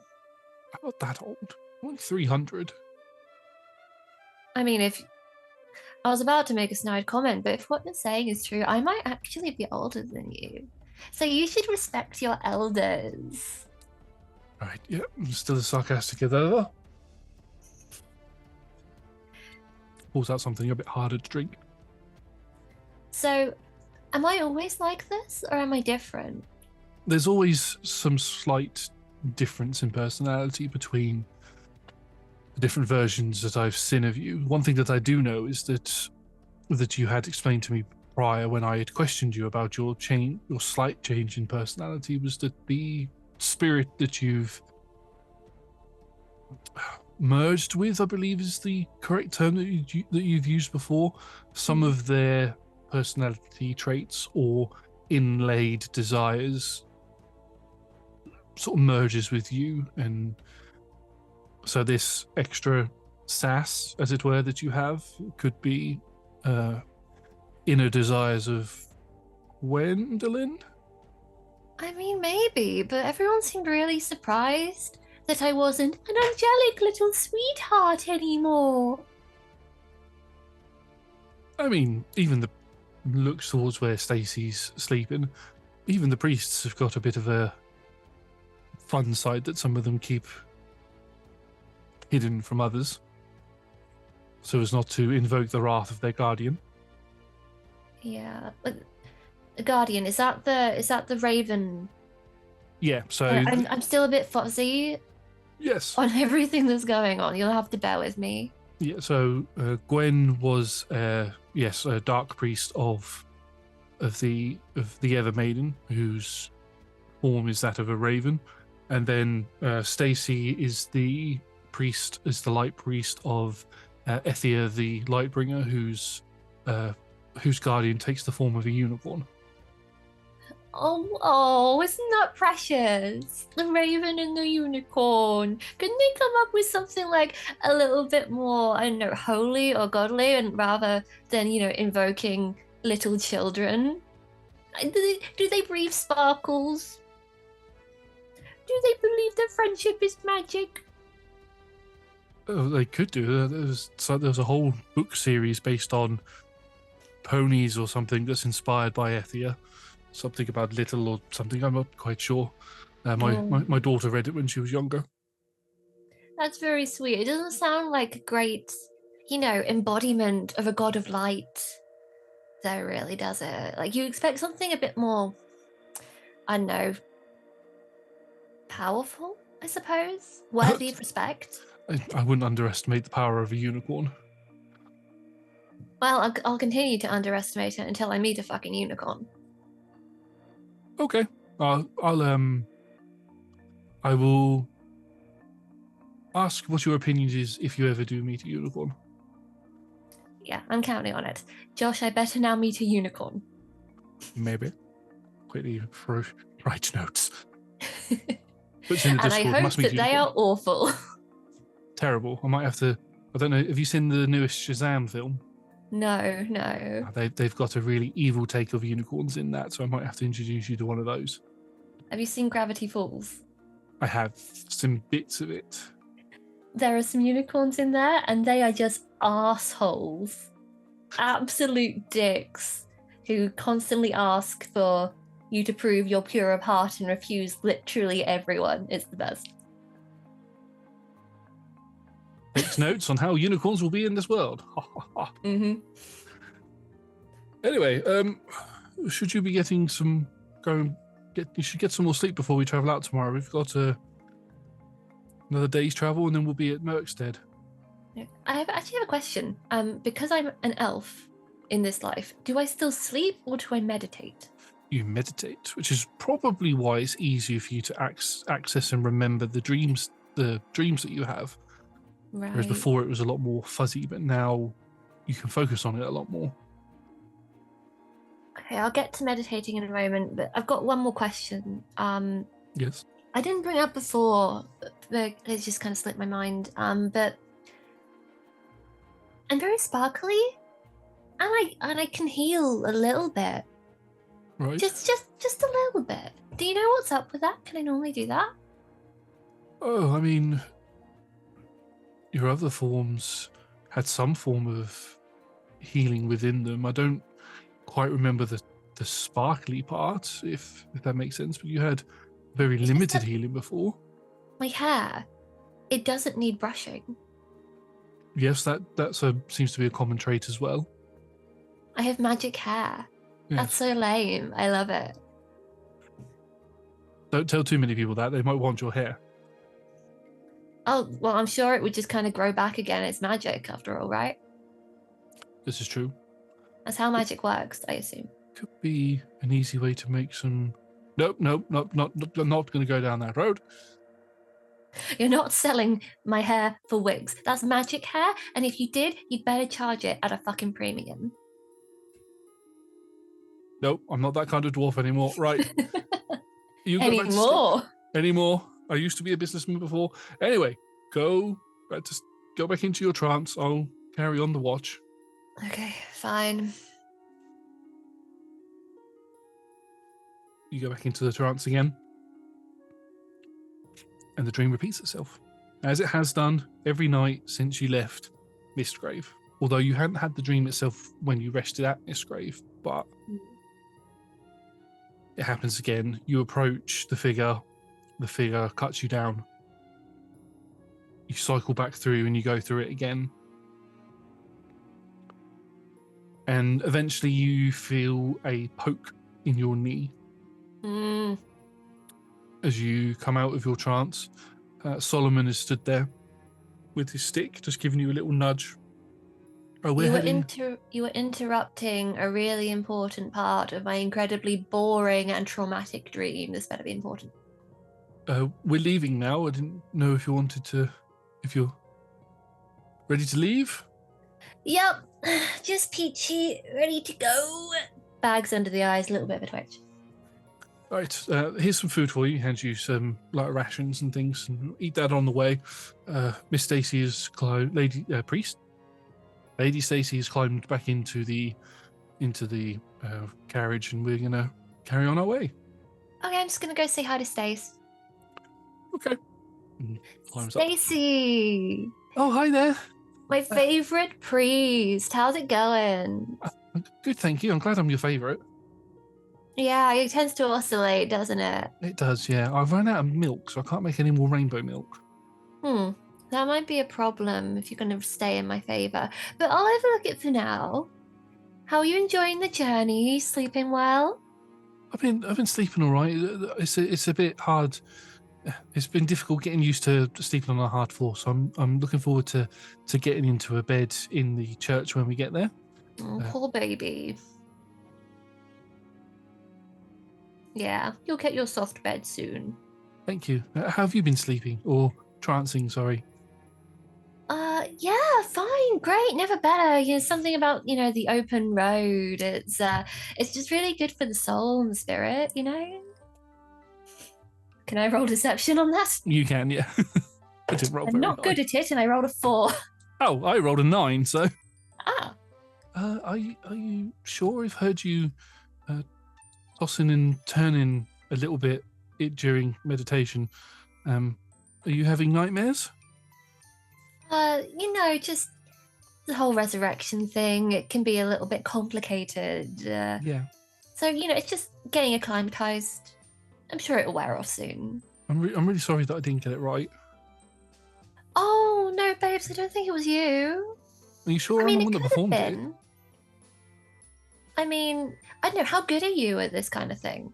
I mean, that's the first time I'd ever done. I didn't even... I'd had it prepared. Like, I've prepared it every time we've gone out for a trip, but I've never thought that I'd ever have to use it. Maybe you did fuck up then. Oh, I'm really sorry. Oh, it's okay. Practice makes perfect. Maybe next time you'll get the right person. I'd really not like to have to do that again. Yeah, but if you did, you would be helping someone. So, True. If you don't practice it, then when you need it, it will fuck up like it fucked up with me. Right. Okay, so I need to do a little bit more research.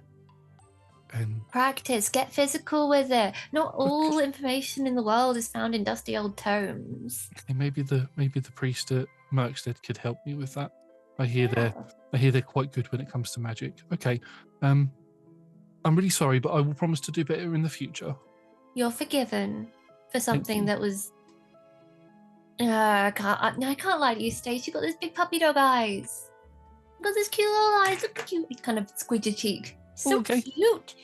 It wasn't you, darling. It wasn't you. But yeah, you should definitely still practice because it's an important skill to actually be versed in. Okay. Right. I'll get a bit more practice. Right. Okay. She sort of disappears within the carriage and pulls out some books and begins reading through and taking notes and stuff. She's so cute when she feels incompetent. You carry on traveling for the rest of the day, and eventually you make it into the town of Merkstead. Now, Merkstead is quite a big place. Merkstead's also where the main campaign's going to be set, so there's a lot here to see. Mm-hmm. As you enter Merkstead, there are some, I want to say guards at the entrance to the town, but they're wearing a lot of makeshift armor.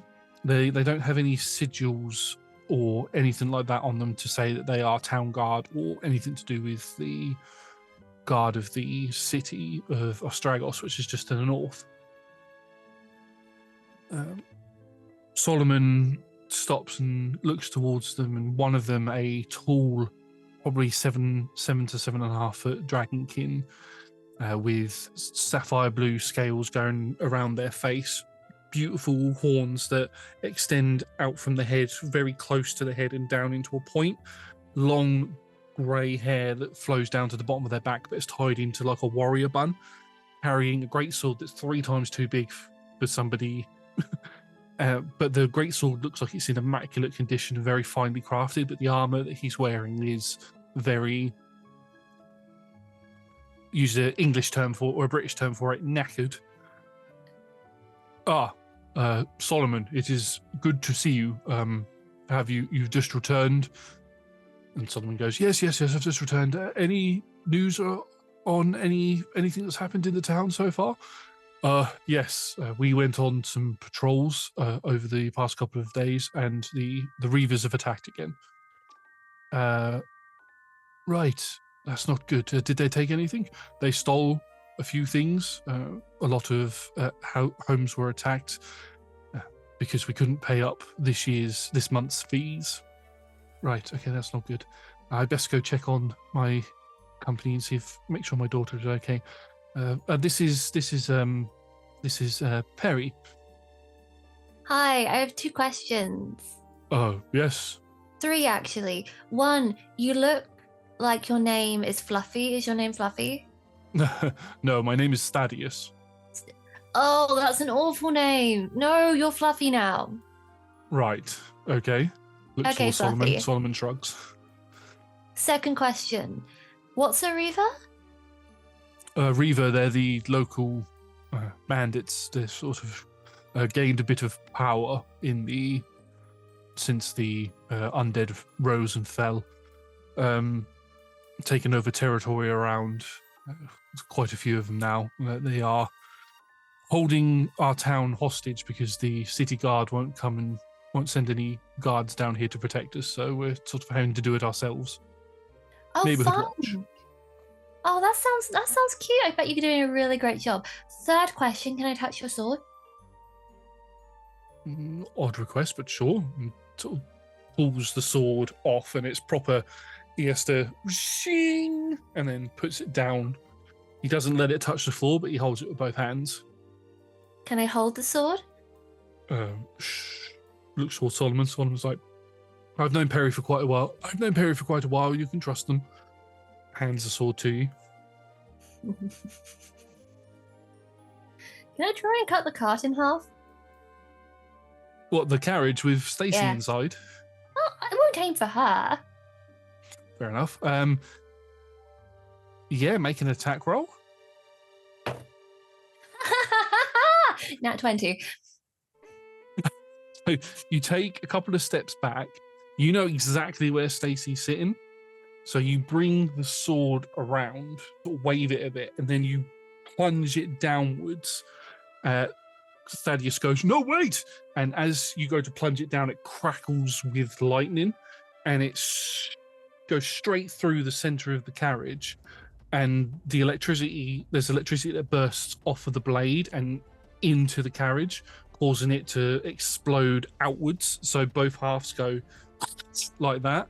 And as the dust settles, you can just see Stacy sat in the seat. She's got no blood on her or anything, but her white robes are completely black.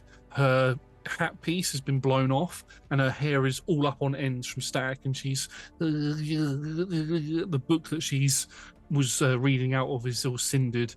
And Solomon just turns to you and goes, "What the bloody hell did you do that for?" I wanted to see if I could, and I could. Can I have this sword? Can I keep it? Thaddeus walks over to you and just takes the sword off of you. He's like, "No, definitely not after that." She said back, "I will not be trusting anybody with my sword again." Rude. Rude? Looks towards the carriage. Men, come on, we need to help carry all this stuff. You're on my shit list, Fluffy. You're on my shit list. Perry, was it? That's Swordmeister to you. Swordmeister, right. Mm-hmm. Well, okay, that was quite impressive. I think we should settle this in the pits, don't you? Why do you want to bury yourself in a pit? What? Looks towards Solomon. They don't know what the pits are. Oh, not local. Okay, so the pits is like the fighting arena that we have here. It's pit. We call it the pits because it's quite small. But get yourself a decent weapon. Looks over the gear that you've got. We can have a bit of a one-on-one if you'd like. Oh, so you want to go? You want to fucking go? Not right now, no. But in the pits, we can have a go. Get yourself a decent weapon first. We'll settle this score. I've got my eyes on you, Fluffy. It's Thaddeus, but okay. And him and some of his people help lift up the remainders of the cart and the remainder of the luggage and carry it into the town. The town itself is quite big. You walk through the marketplace. There's lots of stalls with various different types of things being sold. Various fruits, vegetables, meats, fishes, potions, herbs, all of that sort of stuff. You can see that there is a large dock where there are a few ships that are docked, because that's what you do at a dock. Don't know why I said it that way, but you can see there's cargo being bought off. There's plenty of shops around, and you walk up a small hill towards a small building with almost like a farmhouse, like a barn on the side. And Solomon goes, "This is the mercenary company. Please come in. Do make yourself at home." Just as you go to walk in, a figure walks out of the company and barges shoulders with you, turns to look at you, and then just carries on walking. Oi. They just carry on walking. I follow them. Hello. You follow them. Yes. I think your shoulder just collided with my shoulder, and I think that you forgot to apologize. I'm willing to forgive you as long as you actually say the words. They don't turn back and look at you. They just go, "I'm sorry," and carry on walking. Little eye contact, please. They turn to look at you. They are fiend fallen. Mm-hmm. They have like a pinkish, purplish skin tone with two almost goat-like horns. Not quite goat-like, but sticking out the side of, curly whirly horns sticking out the side of their head. You can see their eyes are purple and they're wearing what looks to be quite a heavy set of armor with purple hair and some goggles on their head, and they're carrying a sword on their back. It doesn't look as finely crafted as what Thaddeus's sword are, but as they lock eyes with you, they just say, "I'm sorry," and then they carry on walking. What a charming soul! I'm sure we're going to be friends. Solomon just goes, "Don't worry. That's Hero, one of our residents. Looks like just going out on a mission. So pay them no mind. Please I'm sure come there's in." a cat that needs rescuing from a tree somewhere. Hope they can handle it. And as you walk into the building, you can see that there is a small child sitting on the reception desk. The most prominent thing about this child is that they have a lot of cat-like features. The ears on top of the head, gingery bits all over the place. This is that is Sunny. That is Hera's ward. And you just watch as another head pops out from behind the desk, and there's a blonde-haired dwarf. She, in human terms, she looks like she's in her 40s. She hops up onto the stool and puts some biscuits and things in front of Sunny. Oh, hello, Father. Who's this then? Oh, this is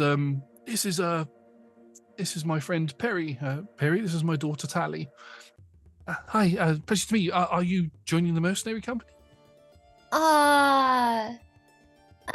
We'll see how it goes. I'm not very impressed so far. Oh, well, that's a shame. I mean, you've only just walked through the door, so hopefully we can do something to impress you. Father, I need to have a word with you about something. Yes, I've heard that the Reavers have attacked recently. Just, I guess they took some belongings from here. They pretty much raided your office. He's like, oh, right. Excuse me, Perry, I'll be back in a moment. And he goes off to a room on the right, opens the door and closes it again. Just before he closes it, he turns. Perry, you're more than welcome to make yourself at home. Tally, could you see that Perry has a room for the night, please? Miss Stacy, you may make your way to the church. Thaddeus, are you with that? Yes, I'll take the priest to the church, and everybody goes their separate ways. And as all the doors close, you are left standing in the middle of this hall or this room with Sunny on the counter eating some cookies, and Tally looking at you with another warm smile on their face. And you can make me another history check. Okay, because I'm so good at these. Was it 2 with -1 for a 1? Something about that smile. You can't quite put your finger on it, though.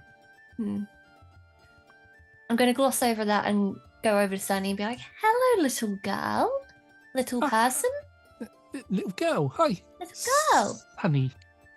Sunny. You look really strong. You look really fluffy. Thank you. I've just had a wash. You can, yeah. Here you go. They've got the chocolate chips in them. Here you go. That's pretty good. I take the plate. Okay. Oh, sorry. I didn't realize I was literally taking candy from a baby. Do you want some jelly beans in return? What are jelly beans? Oh my god, your mind's going to be blown. Okay. Here, I take out a selection, including the jammy beans. Ooh. Go nuts. Can I? And Tally goes, yeah, sure. And Sunny sort of gently takes them off of you, just like, thank you, and eats them and just, oh, and sort of jumps off of the table and hides under it and begins eating away. And that seems to have got... There you go. I was just going to go over to Tally and be like, cute kid, what's she doing in a mercenary guild exactly? She's Hera's ward, so they both live here. We look after Sunny while Hera goes out on missions for us, and it's lovely having them around. It's nice. My daughter's a bit older now, so she's not at home as much. So it's nice having a child around. Very different dispositions with guardian and ward. I'm sure that works out fine.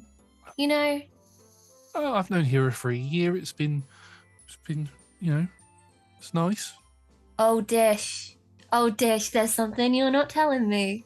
Go on. What is it? You don't like her, do you? I do like her. I do. We sit up and drink wine, and she's really, really nice. I mean, I've only just met you, so I don't feel that I should be talking about my friends. Oh yeah, but I'm like, I've known Solomon for like over 100 years now. So. Oh really? Yeah. I mean that makes sense. You are an elf. Yeah, right, that's why. Yeah. Okay. Well, it's a pleasure to meet you. I can see you to your room if you'd like. Oh, my room. Yeah, fun. Cool. Yeah, let's go there. Yeah, okay. She walks around behind the desk and picks a key up from the hooks that are behind there, so almost like hotel style, and comes back around. Right, follow me upstairs. And she makes her way up. You know that I'm not planning on staying for very long, right? No, it's fine. Father said to give you a room, so I can give you one. So we've got some spare, so you don't have to pay anything for it. Oh, good. I didn't assume I did, to be honest with you. I don't have any money. Do I look like I have money? Have you not been paid by my father yet? He probably wants me to sort that out as well, to be fair. Where did you travel from? Mistgrove Town. Okay. Right. You can see she's doing some math in her head. Okay. Well, I'll let you get settled, and I will sort I'll sort the payment out for you, and you can come and collect that when you're ready. Great, thank you. You work so hard. I hope you get all of the appreciation that you deserve. Oh, yeah, I do. Thank you. Leads you to a room, opens it up. It's a bunk bed inside there. It doesn't look like anybody else is staying in here at the minute. There's a small desk and a chest of drawers, and she points towards the end of the corridor. That's where the washroom is, if you want to have a wash or anything. It is... you might find that there might be other people in there, but, just pay them no mind. It's communal and all that sort of stuff. So, yeah. Right, okay. It's like... I'm going to be waiting for Solomon to get some journals that, he promised that he'd get for me. Is there anything fun to do in the meantime? Because, it's just been... Don't get me wrong, your dad's great, but it's been him and Stacy for like a few weeks now, and I could use, something different, something fresh. There's plenty of things to do in the town itself. We've just recently had the Reavers come through, so they've taken some things that a bit of a stressful time at the moment, so you might find that not everywhere is open. We've got the pits where a lot of fighters like to go and earn some extra coin if they want to, either betting or participating. I'm supposed to fight Fluffy there, but I need to get a weapon first. Who's Fluffy? A big dragonborn dude. Oh, Thaddeus. Big sword. Oh. No, Fluffy. His name's Fluffy. Oh, Fluffy, okay. Sort of giggles with that. Oh, I might have to start calling him that. Oh, I reckon that will wind him up. Anyway, yes, you could go there. That place is always open, so you could go there and do some fighting if you want. There's the blacksmiths that you could go to. There's a restaurant. You could go down to the docks and see if there's any work there or anything. We've got a small little beach that you could go to, and then there's the ruins. The ruins are quite interesting. But what are they ruins of? The ruins of the form of a town that used to be here long, long, long ago. Anymore? It's just a town. As far as we're aware, yeah, the ruins up there are of a couple of buildings, and we know that there's a few foundations underneath where we are now that are part of the old town that our forebearers and all that sort of built on. So,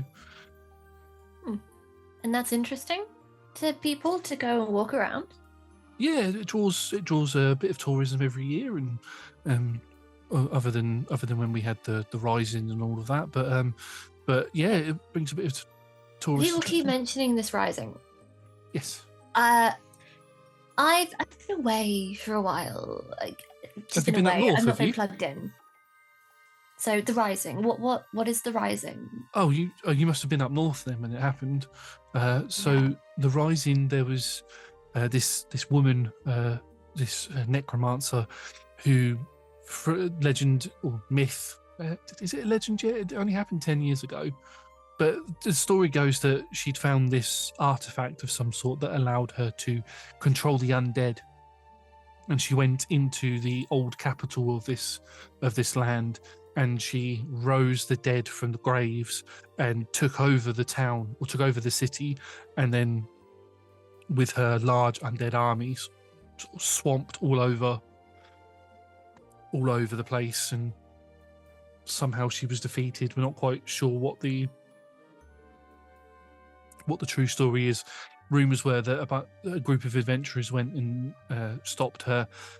Others say that something scared her and she pulled her forces back, and she just lives in the town, in the ruins of the city now. But a lot of places, including here, are still recovering from it. The city of Ostragos, which is just to the north, it pulled all of its resources in on itself to, its walls were impenetrable and all that sort of stuff, and they won't send out any aid now. It's now the new capital.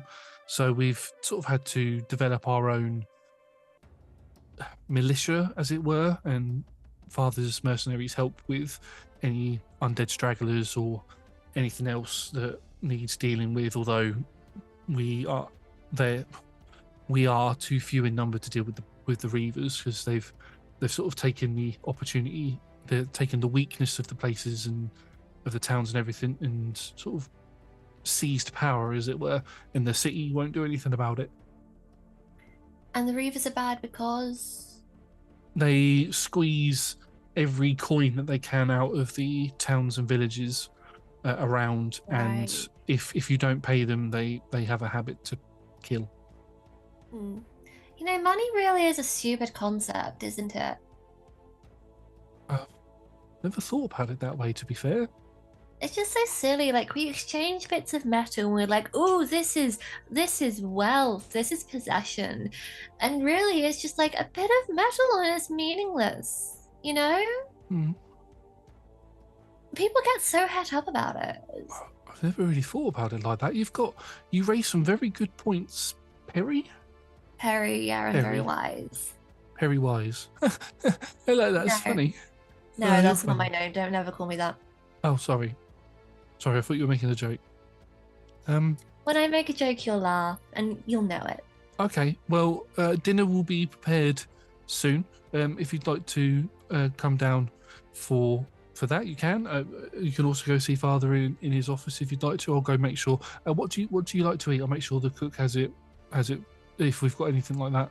All right, so I want to eat something either really sweet or really spicy.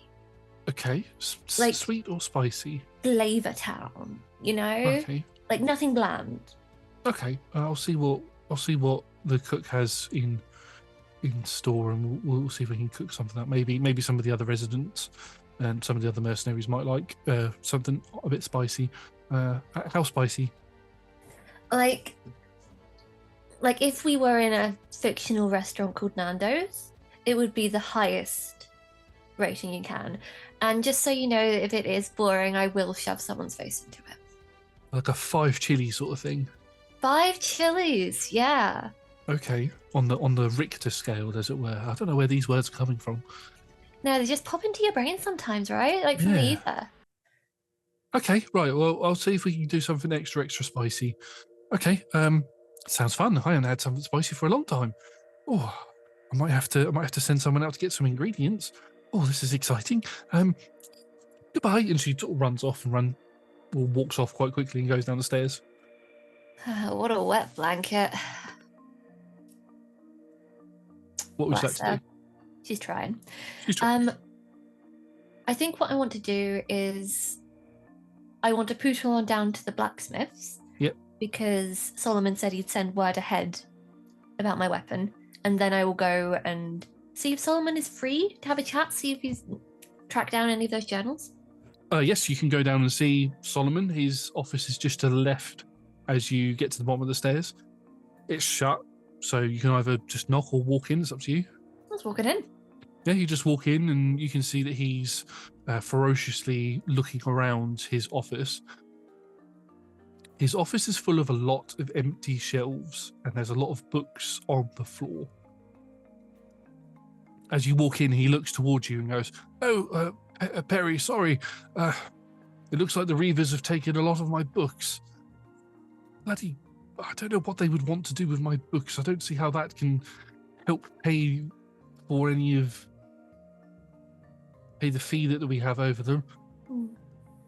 That is odd, burglarizing behavior. But the question I have, looking at these shelves, is: did they take my books?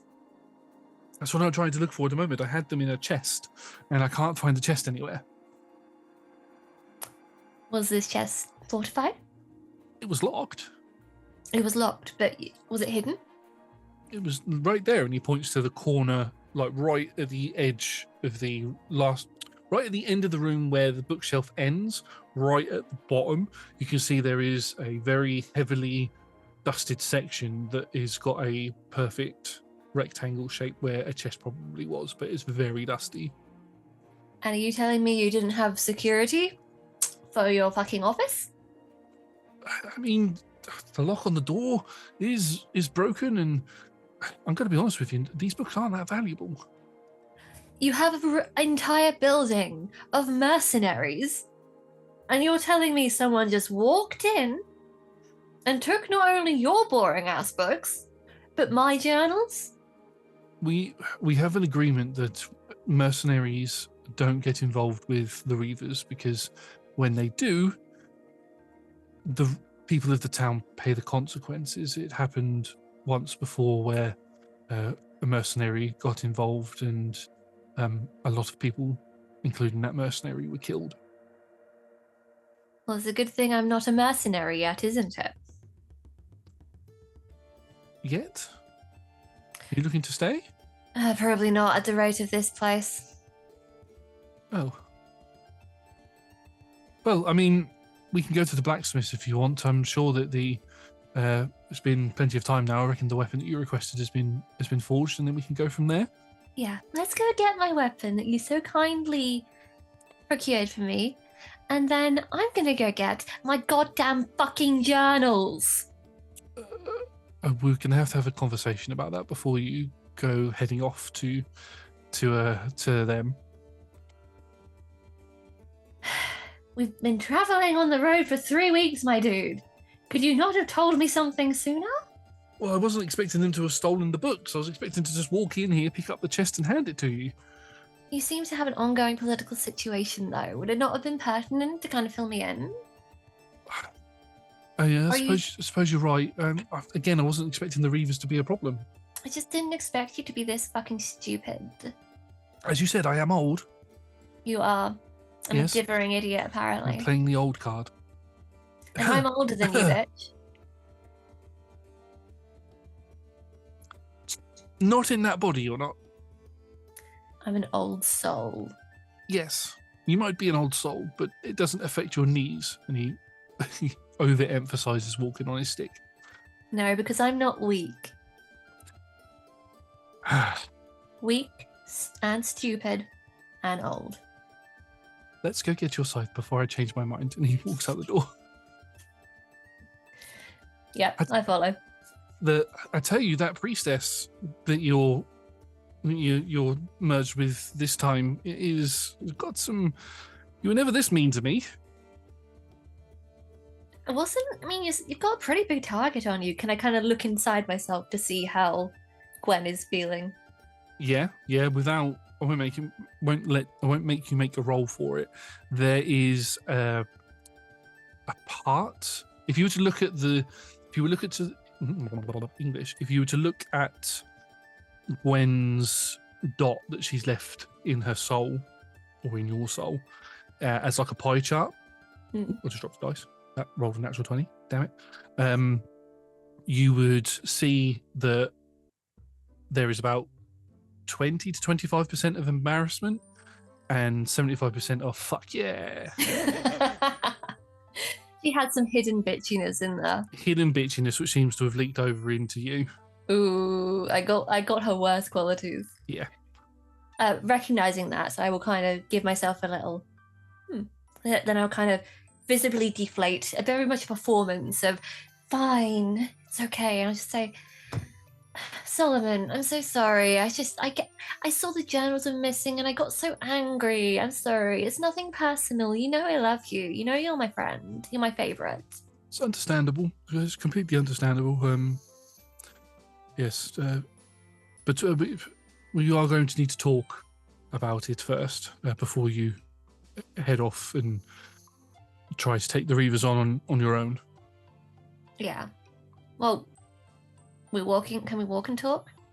I thought that's what we were doing as he's hobbling along. Yeah, that's what I thought we were doing. But then you said we need to talk about this thing as if we were going to talk about it later. Talk about it later, yes. So not now. No, we need to do it in private. I can't have people of the town overhearing our conversation. We don't know who might be an agent of the Reavers. Oh, okay. If So there while are we're walking, any. just give me the gossip on what's going on. Yes, yeah, no, sure, that's perfectly fine. And you walk out of the mercenary company and walk down the slight hill towards where the sort of main town area is, and he gives you the rundown of everything here. Pretty much the ifs, buts, and maybes. The Reavers come once a month to collect taxes to keep the people there safe. And when I mean keep the people safe, it means from Reavers. The Reavers won't attack, but they don't step in if like undead wander into the town or any beasts or anything come in. That's down to the militia of the town or the mercenaries at the mercenary company. A lot of the militia was formed from mercenaries that had come into the town and decided to stay, and instead of working for Solomon, they're working for the mayor of the town, who is a golden dragon king called Merida. The blacksmiths that you are going to is run by a dwarven lady named Ingrid, who is very skilled at what she does. She's known as probably one of the best blacksmiths in the southern part of this continent. Originally coming from the north, she came to Merkstead seeking other opportunities and happened to go on a few missions with the mercenary company and then set up shop in the local blacksmith place and has provided weapons for the mercenary company ever since. Solomon then goes on to explain that Hera, who you met previously, is the only person who actually lives permanently at the company. Everybody else will hire a room out, go do a job, and then leave. The payment for the room is normally taken out of the pay for the job there, and there's lots of mercenaries that come and go, never staying around for too long. And also, the local bakery has the best. Think of a food, Josh. Think of a food. Sells the best. What are they called? Cinnamon rolls. Ooh! My character is clearly a cinnamon roll, so that sounds appropriate. Sells the best cinnamon rolls that you'll find this side of the north, basically. And that conversation ends just as you get to the blacksmith itself, and you can enter inside, and you see standing behind there's a counter. So there's a high counter and a slightly lower counter, and if you look right across, you can see there's this big furnace that leads out to a chimney that's pumping smoke out the top, and hammering on an anvil is a dwarven woman, probably 60s in terms of human years. Long blonde hair, not far removed from Talia's hair color, but she's a lot rounder she's a lot rounder in the face and a lot more muscular. She's proper slamming down on this anvil, pulls this beating hot piece of metal and dunks it in some water, swirls it around a bit as all this steam comes out, and then pulls it out, and there's this beautifully glistened, shining blade there that she places into a rack, and you hear a whistle, and two elven boys come out, very young elven boys. They pick up this rack of bladed weapons and take them out the back. And you can see there's a wood carpenter's bench where this Dragon King gentleman with red scales, bald head, it seems to be carving with a knife some handguards and handles and things, and carving some training weapons and stuff. As you step in, Solomon takes the butt of the top of his cane and taps it on the table. He goes, Ingrid, it's Solomon. Oh, Solomon, it's good to see you. What brings you here? I've come for the weapon that I commissioned. All right, yeah, no, I received your letter. A bit of a strange request. Looks towards you. Are you the person that wants it? Yeah, that's me. Okay, but right. You look really strong. Thanks. I can, do this all day, every day for pretty much my entire life. You do build up a bit of muscle. Do you want to arm wrestle? I can do, yeah. Let's go. I'm not going to say no. She takes her gloves off and puts her arm down, and these things are huge. She's like, hey, come on in. Relatively small arm in comparison. And you begin your arm wrestle. Make me a athletics check. Ooh, 26. Oh, I also rolled a 24. So Ooh. do you push her down? Oh, all right, you're a bit of a strong one, aren't you? I can see why you want this weapon. So tell me, love, why a large scythe? As you both rolled another athletic check. Ooh, dirty 20. 18. So you push her down a little bit further. Oh, well, I need something to go and attack Reavers with, and it seemed like a cool aesthetic. Make another athletics check. She's going to roll with disadvantage because you said about attacking Reavers. It's 15. Oh, crap. 23? I would have beat you then if it wasn't disadvantage. That's a 12. And it just gets to that large stage. She's like, don't go and attack the Reavers, love. They'd destroy the village. It'd kill you. Oh, I'm not affiliated with the village. She looks towards Solomon, and Solomon's like, one more check. I'm on. Okay. Ooh. 23? 27. So she pulls it back up.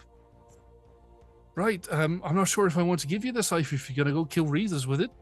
Oh, it's fine. I'll go kill some bunnies or something instead, if that'll make you feel better. I mean, that also sounds horrible, but if it means you're not killing Reavers, then she's going to insight check you. Okay, yeah, go for it. Oh, rolled a 19, so that's a 19. I'm being blithe. Right, I feel that you're trying to trick me here, but... right. I'm not trying to trick. I'm trying to give you a convenient truth to believe instead. Right, you're a smart one. I'm incredibly smart. Not smart! Another athletics check. Okay, that is 19? 26. Oh. Which brings you back up one more spot and then you're in the middle. Oh no. Right, are you ready to give up yet? I seem to be pulling back. I think I got this. I see, it seems I've got the endurance. Another athletics check. Okay. 22? 10.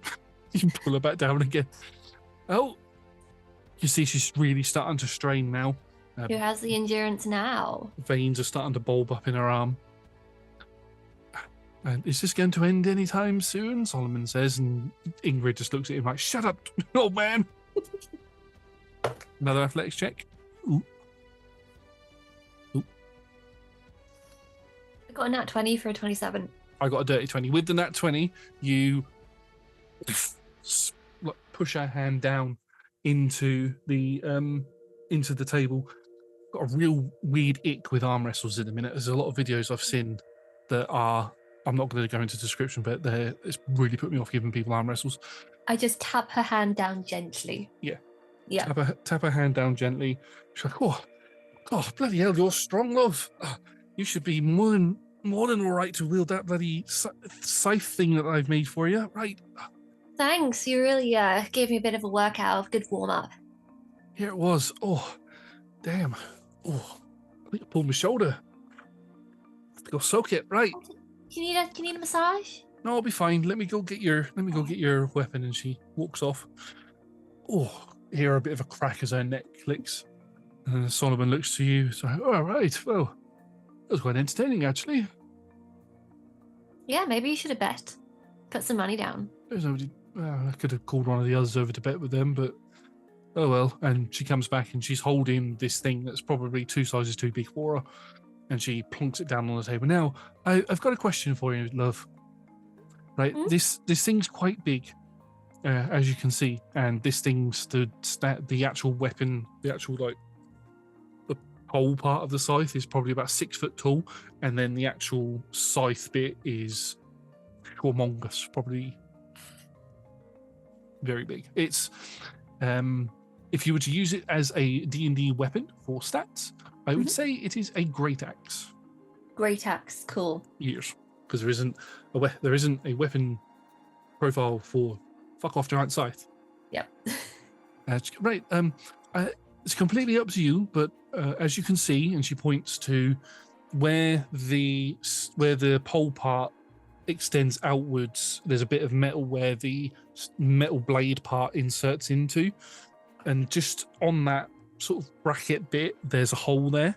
And she goes, I could put, there's a option for you to have a handle there, and that would allow you more control with your swings if you want to. So there's a handle here for you as well. It's up to you if you want to.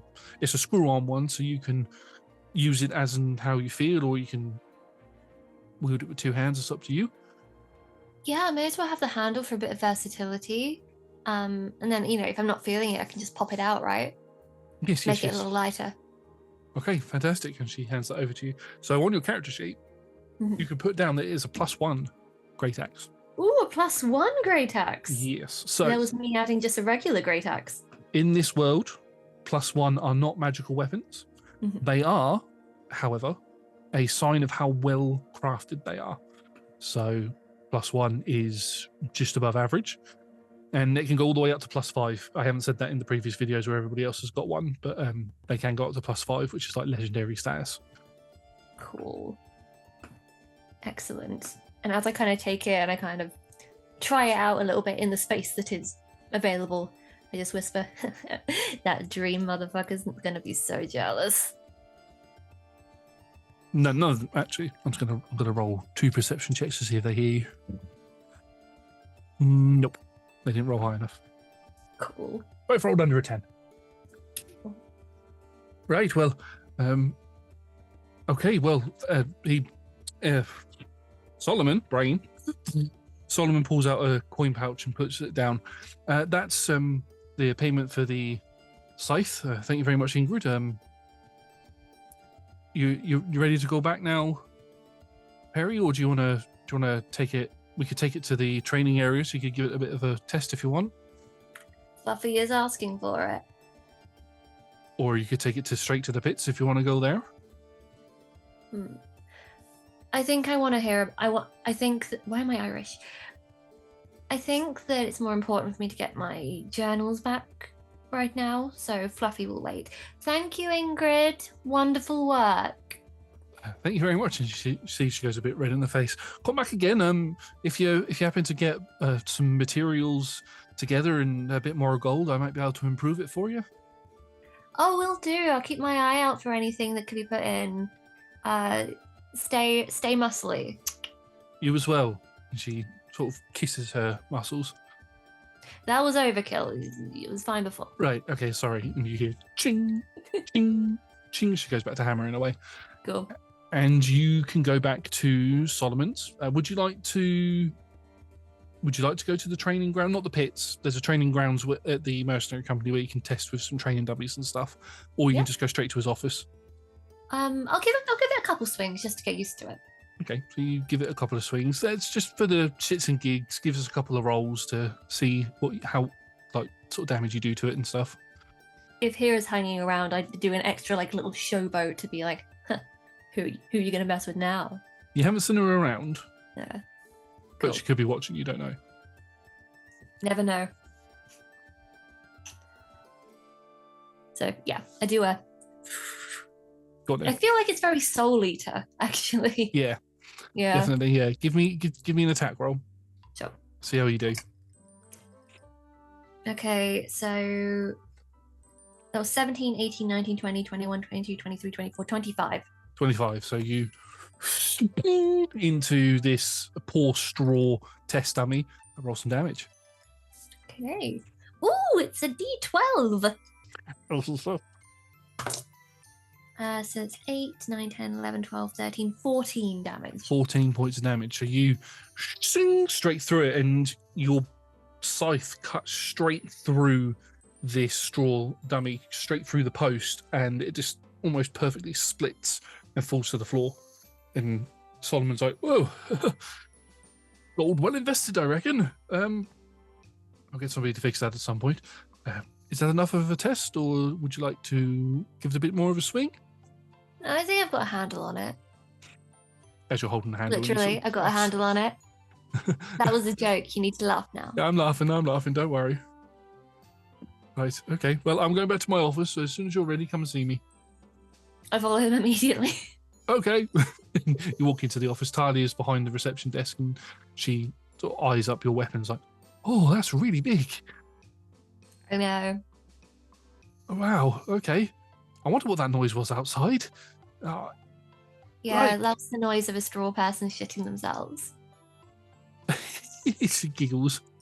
And you hear a little giggle come from under the table as Sunny is still under there eating not marshmallows, jelly beans. Oh shit, is she allowed to hear swears? I mean, Hera swears quite a lot. Hey kid, You see these two little ears pop out from above, from underneath. you want to learn a really fun word? Oh, yes, please. Okay, this swear word is one of the most powerful in Okay. existence. Okay, so you need to use it sparingly, but with great effect. Okay. Fluffernickel. Even Tarly goes, oh, that one. God. Gotta yeah. learn eventually.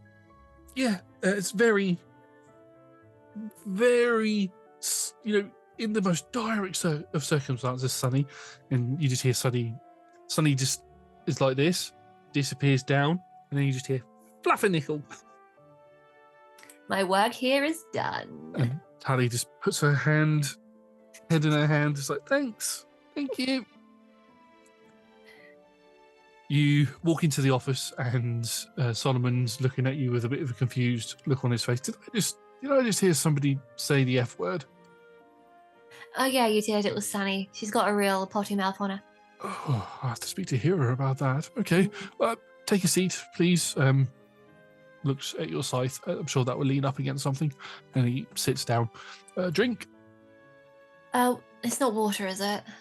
No, I've got some strong stuff. I've got some juices, Oh yeah, give me some other good juice. I want some good juice. Pours out, looks to be almost like a palish green colour. It's like a pear juice, and hands that over. I try it, not remembering what pear tastes like. Yeah. And I'm immediately like,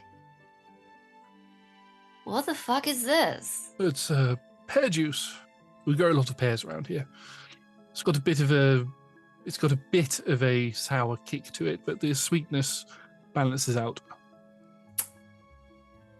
Grows on you.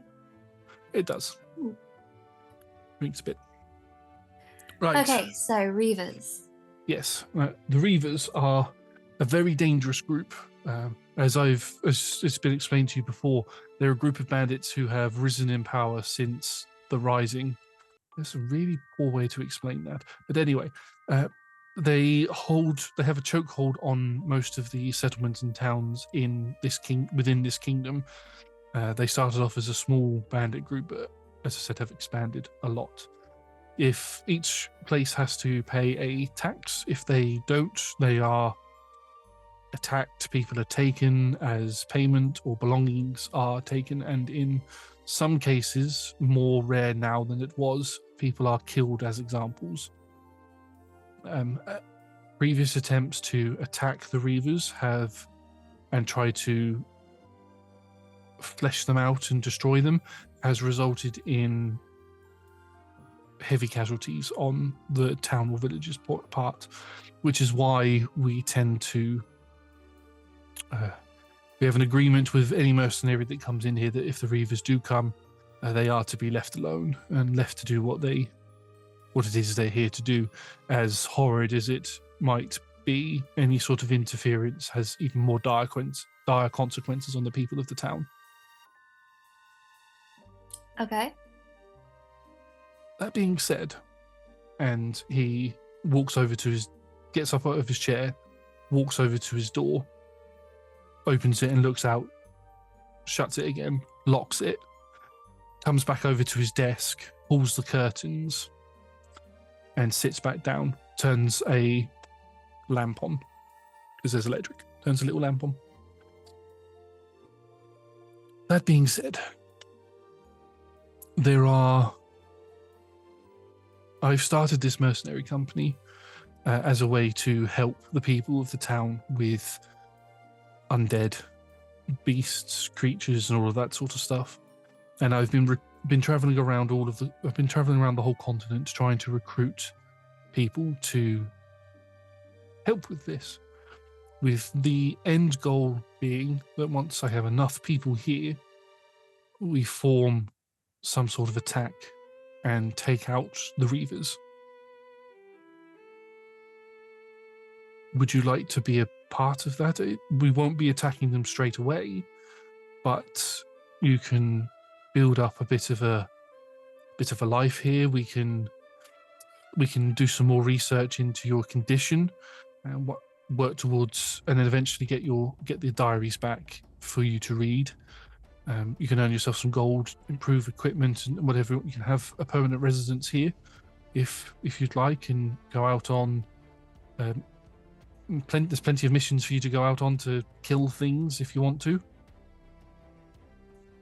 Okay, listen, I really don't care about the internal politics.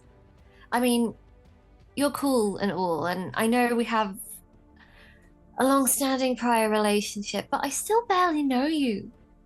Like, I don't have many memories at all. I need some answers, and I need them quicker than assembling your Avengers. So what is that? I don't understand that phrase. Me neither. It just popped into my head out of the void. It seems to happen quite a lot. Maybe it's from another life. Possibly.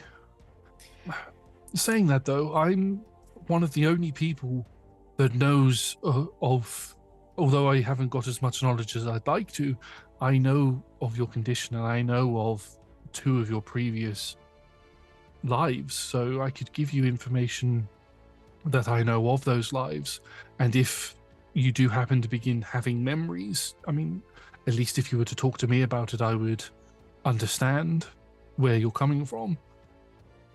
But that's the thing, I've been trying to talk to you about it for the last 3 weeks. And all I get is, wait for the journals, look for the journals. And then we get here and the journals aren't here. Yes, I'm beginning to think you might be a bit of a dead end. I'm not quite a dead end. I was more... The previous 2 times that I've bumped into you... This is something that I've not told you before, but when I bumped into you the first time and you began writing your journals, one of the things that you said to me when you gifted me the journals before you died was that when you come back, if I was to bump into your reincarnated form, I was to give them the journals for you to read, and I was not to tell you anything about your previous life, or at least the life that I knew you in, and that you would want to read it from the books firsthand. So I did that when I bumped into you the second time, although I have no idea if there was a life in between there or not, but I allowed you to... I gave you the books, you read them, you wrote more in the books in the second life, and again, you said the same thing to me again when you passed away. So my intention was to do that again, but it would be unfair of me to say to you now, you must wait until we get these books back, because there is no time frame on when we will be able to get all of them back, if at all. So I'm willing to break that promise that I made to your former self in order to give you a bit of peace of mind, if that helps you, until we're able to get the books. Yeah, do that. Do that thing. Okay, right. Well, and he stands up. It's going to be a long chat that we're about to have, so I suggest that we get some food and we get some drink and we come back here and we eat together. Does that sound... hang out, as it were. I think that's what the way the kids say it these days. Oh, is that hang out? Yeah, that sounds familiar, I think. I think so. I have a vague impression that it used to be hang about. Right. I'm not down with the lingo. Neither am I, apparently. Yeah, I'll go get us some food. In the meantime, and he walks over. He doesn't walk over. He opens one of his drawers out, and he pulls up a book and hands that to you. It's a book. This design that's on the book is very similar to the design of your other diaries that you have, except for this one is empty. You had prepared for your death, and if I was to bump into another reincarnation, I was to pass you this book. in order for you to write down any information that you've learnt in this life. So please, anything that you've discovered so far, feel free to write in there. And once we get your books back, we can go over it together if you'd like. Okay, I don't enjoy compromise, but this is the best we got. And let's be honest, the design of this journal is pretty cool. Do you open the journal at all? Yes. So as you look in the journal, you can see that just on the inside of the front cover, there is a wall of text there. There is seems to be somebody's written in on that part of the book. What does it say? It is in a handwriting that you recognise. And the general gist of it is, hey me, hope this life is doing a lot better than what previous versions have. Use this book to chronicle anything that you learn and read through the other books, and hopefully you'll be able to piece some stuff together. We're getting very close to breaking the loop. Yours sincerely, and then the name at the bottom is rubbed out. Wait, breaking the loop? Breaking the loop? Reincarnation loop? I don't know. Okay. Okay, well, part of me was clearly quite bossy, but at least they were onto something. Yes, there is a bit of an air about you and your previous self, although, as I said before, this version of you is a lot more sassy. Must be something to do with Gwen. Yeah, totally. I can feel Gwen in here, and she seems to be loving just a bit of sass every so often. You know, it's like keeping her fed. You know, I don't mean it. I'm playing. Or am I? Right, I'm going to go get some food. And he disappears off. He comes back with Tally, and they've got trays and trays of food. He clears his desk, puts it all down, and I'm going to tell you a little bit about your previous lives. If you'd like to write it down, feel free, but I don't write it down in that diary. That's more for new memories. This is old stuff. This will be already in parts of what I'm about to tell you will be already in the journals. Bits. Obviously, I can't fill in all of the gaps, but I can tell you at least what I know. So he begins telling you, I won't roleplay all of it because we'd be here until forever if I was to roleplay all of it. Your first life was that of a human man. You were more how you are now in terms of your ability to fight in close quarters, although you like to wear a lot of heavy armor. You had been part of Solomon's adventuring party, and you did a lot of traveling up north, mainly in the mountain area. And Solomon said that there was a time where you managed to find yourself, or yourselves, because he was with you, in some sort of a labyrinth, and you're being chased by a minotaur. And all that he remembers is you stood there 1 second, something hit you in the head, and you sort of died. But he's a bit coy about what it was that killed you. Mm-hmm. But that version of you was very frazzled with their thoughts and frazzled with like their memories and stuff, so couldn't quite string together their dreams and things. But again, always mentioned the figure in the archway with the scythe and the big grin. Your second life was that of a dragonkin, a female dragonkin, more of a ranged fighter, liked to use a bow and arrow. Again, you travelled with Solomon. Solomon, other than your own name, Solomon was the other name that you remembered, and you purposely sought him out. When you found him, you were given the diary.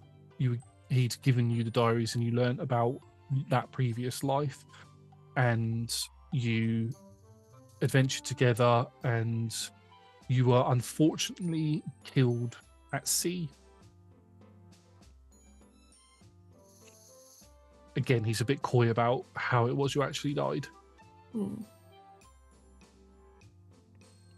And that's all I have for you. And this is Evie said, we previously established that the first life that had interacted with Solomon was already caught in the loop and already had the dreams, right? Yeah. Cool, just from my memory. Yeah. And the other Dragonkin version as well, their memories of the dreams were quite fuzzy, but they were a little bit clearer, so they remember the mists and the voices as well as the figure in the archway, but not much else. This version of you has definitely had the clearest of the trances.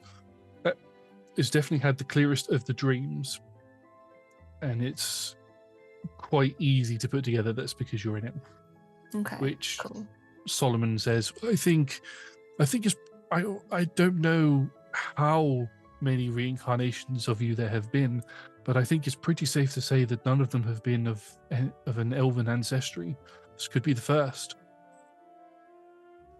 Okay. Well, if none of them have been an elf before, then maybe it hasn't been that many. Maybe this is a new thing. Possibly, but there's nothing to say that you couldn't have been another species more than once. That's true. I mean, how many elves are there in the, like, what is the, that doesn't matter. I'll find that out. Okay, I need to kind of make the most of the dreams then, I guess, and hope I survive long enough. Like, I seem to die a lot. I mean, I don't know how long it's been going on for, but yes, I would avoid dying if you can. I mean, yeah, I'll avoid it, but I'll just come back again, right? Yes, but then you start the whole cycle again of not having memories and having to learn everything, and you might not be close to me when it happens. You could end up on one of the other continents, and it's impossible to get across the seas at the moment, so you wouldn't be able to get here to any journals that are here if we do manage to recover your journals. So I wouldn't treat it like you could just throw away your life. And by the sound of things, in throwing your life away, you're also throwing Gwen's life away as well. Oh, yeah, she's here. Which is, again, a first. Your previous two reincarnations never mentioned anything about there being a host spirit. Maybe they just weren't too in touch with them. Did my previous people mention anything about the bird, about the Evermaiden? No, nothing was mentioned. You were the first one to mention that. Okay.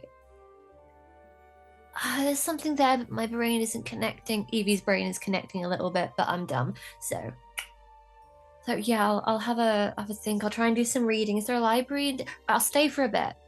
He looks around. Hope to be a problem. Find the journals. Yes, find the journals. We'll, like I said, keep it hush hush, but we're working on a way to deal with the Reavers, and if you want to be a part of that, then I'd be glad to have you. Your skills have always impressed me, and you'd be an asset to the team. One final question. Yes. So, I know that you've had some issues with the undead lately. Yep. And I'm kind of sort of undead in a way. Should I kind of keep this situation kind of between us? Or will people be cool? I suppose that's completely up to you. I mean, people... resurrection, from what I've been told by Stacey, Gwen was resurrected, and your spirit seems to have been entangled with hers. So I wouldn't necessarily say you're undead. You're just Dead?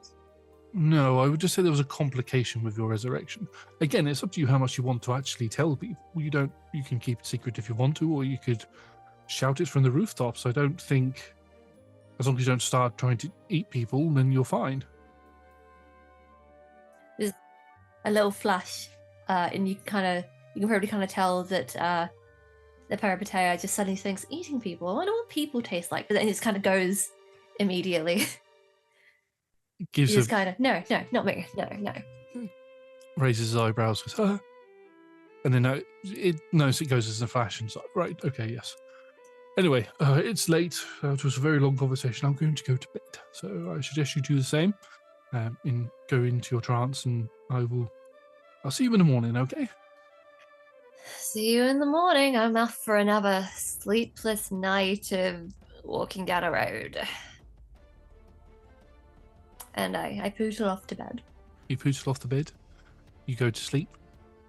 You dream of the transparent bridge, the figure at the end with the scythe gesturing for you to walk towards them, the mist coming in around you with the voices, incoherent voices with Solomon, Stacy, and a few others that you've met already, piercing through that incoherent noise. Memories of the life that you are currently leading. Would you carry the dream on like you normally would, approach the figure? How lucid am I?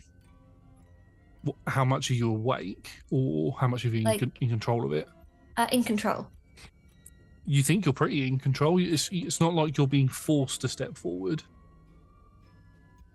I'm going to step forward, right up to the figure. Yep. And I'm going to say, I'm coming for you, you toothy motherfucker.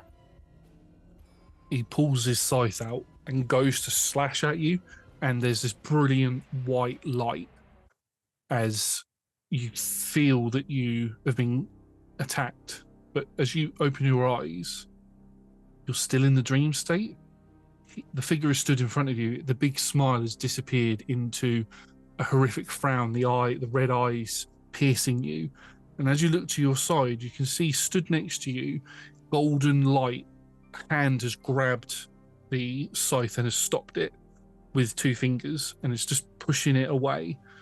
And as the figure turns to look at you, you can see a brilliant white light wearing very dark coloured robes with a dark elf similar to you, but the facial structure is more how it used to be, as Gwen has grabbed the scythe, pushes it away, and then grabs your hand and pulls you back. And as she pulls you back, you hear a voice in your head that says, "Thank you for living my life for me. I will be here to protect you from him." And that is where we're going to end tonight's session, as you've made an inside friend. Ah! I have a friend in my heart at all times. You got a friend in me. Quite literally. Literally, yeah. Literally. Yes. Thank you very much, everybody, for joining us for tonight's Origins. We went a little bit divine with this one, trying to help flesh out the world while we learn more about the characters. And I think with each of the Origins that we've done so far, that we are definitely fleshing out the world, which is good. Good to see. If you've enjoyed what you've seen, we stream D&D on Mondays and Tuesdays. Mondays alternate between this and our Adventures in Faerun, and Tuesdays are our archived shows. And on Fridays, we stream other non-D&D content. Massive thank you to our sponsors and supporters, and a even more massive thank you to the D20 Club. As I said before, everything that they do helps us make what we make. You can join them from as little as one of your local currency. We're doing the Schwinn. And links to them will be in the chat or in the description below if you are on YouTube. And with all that said and done, we will see you soon. Goodbye.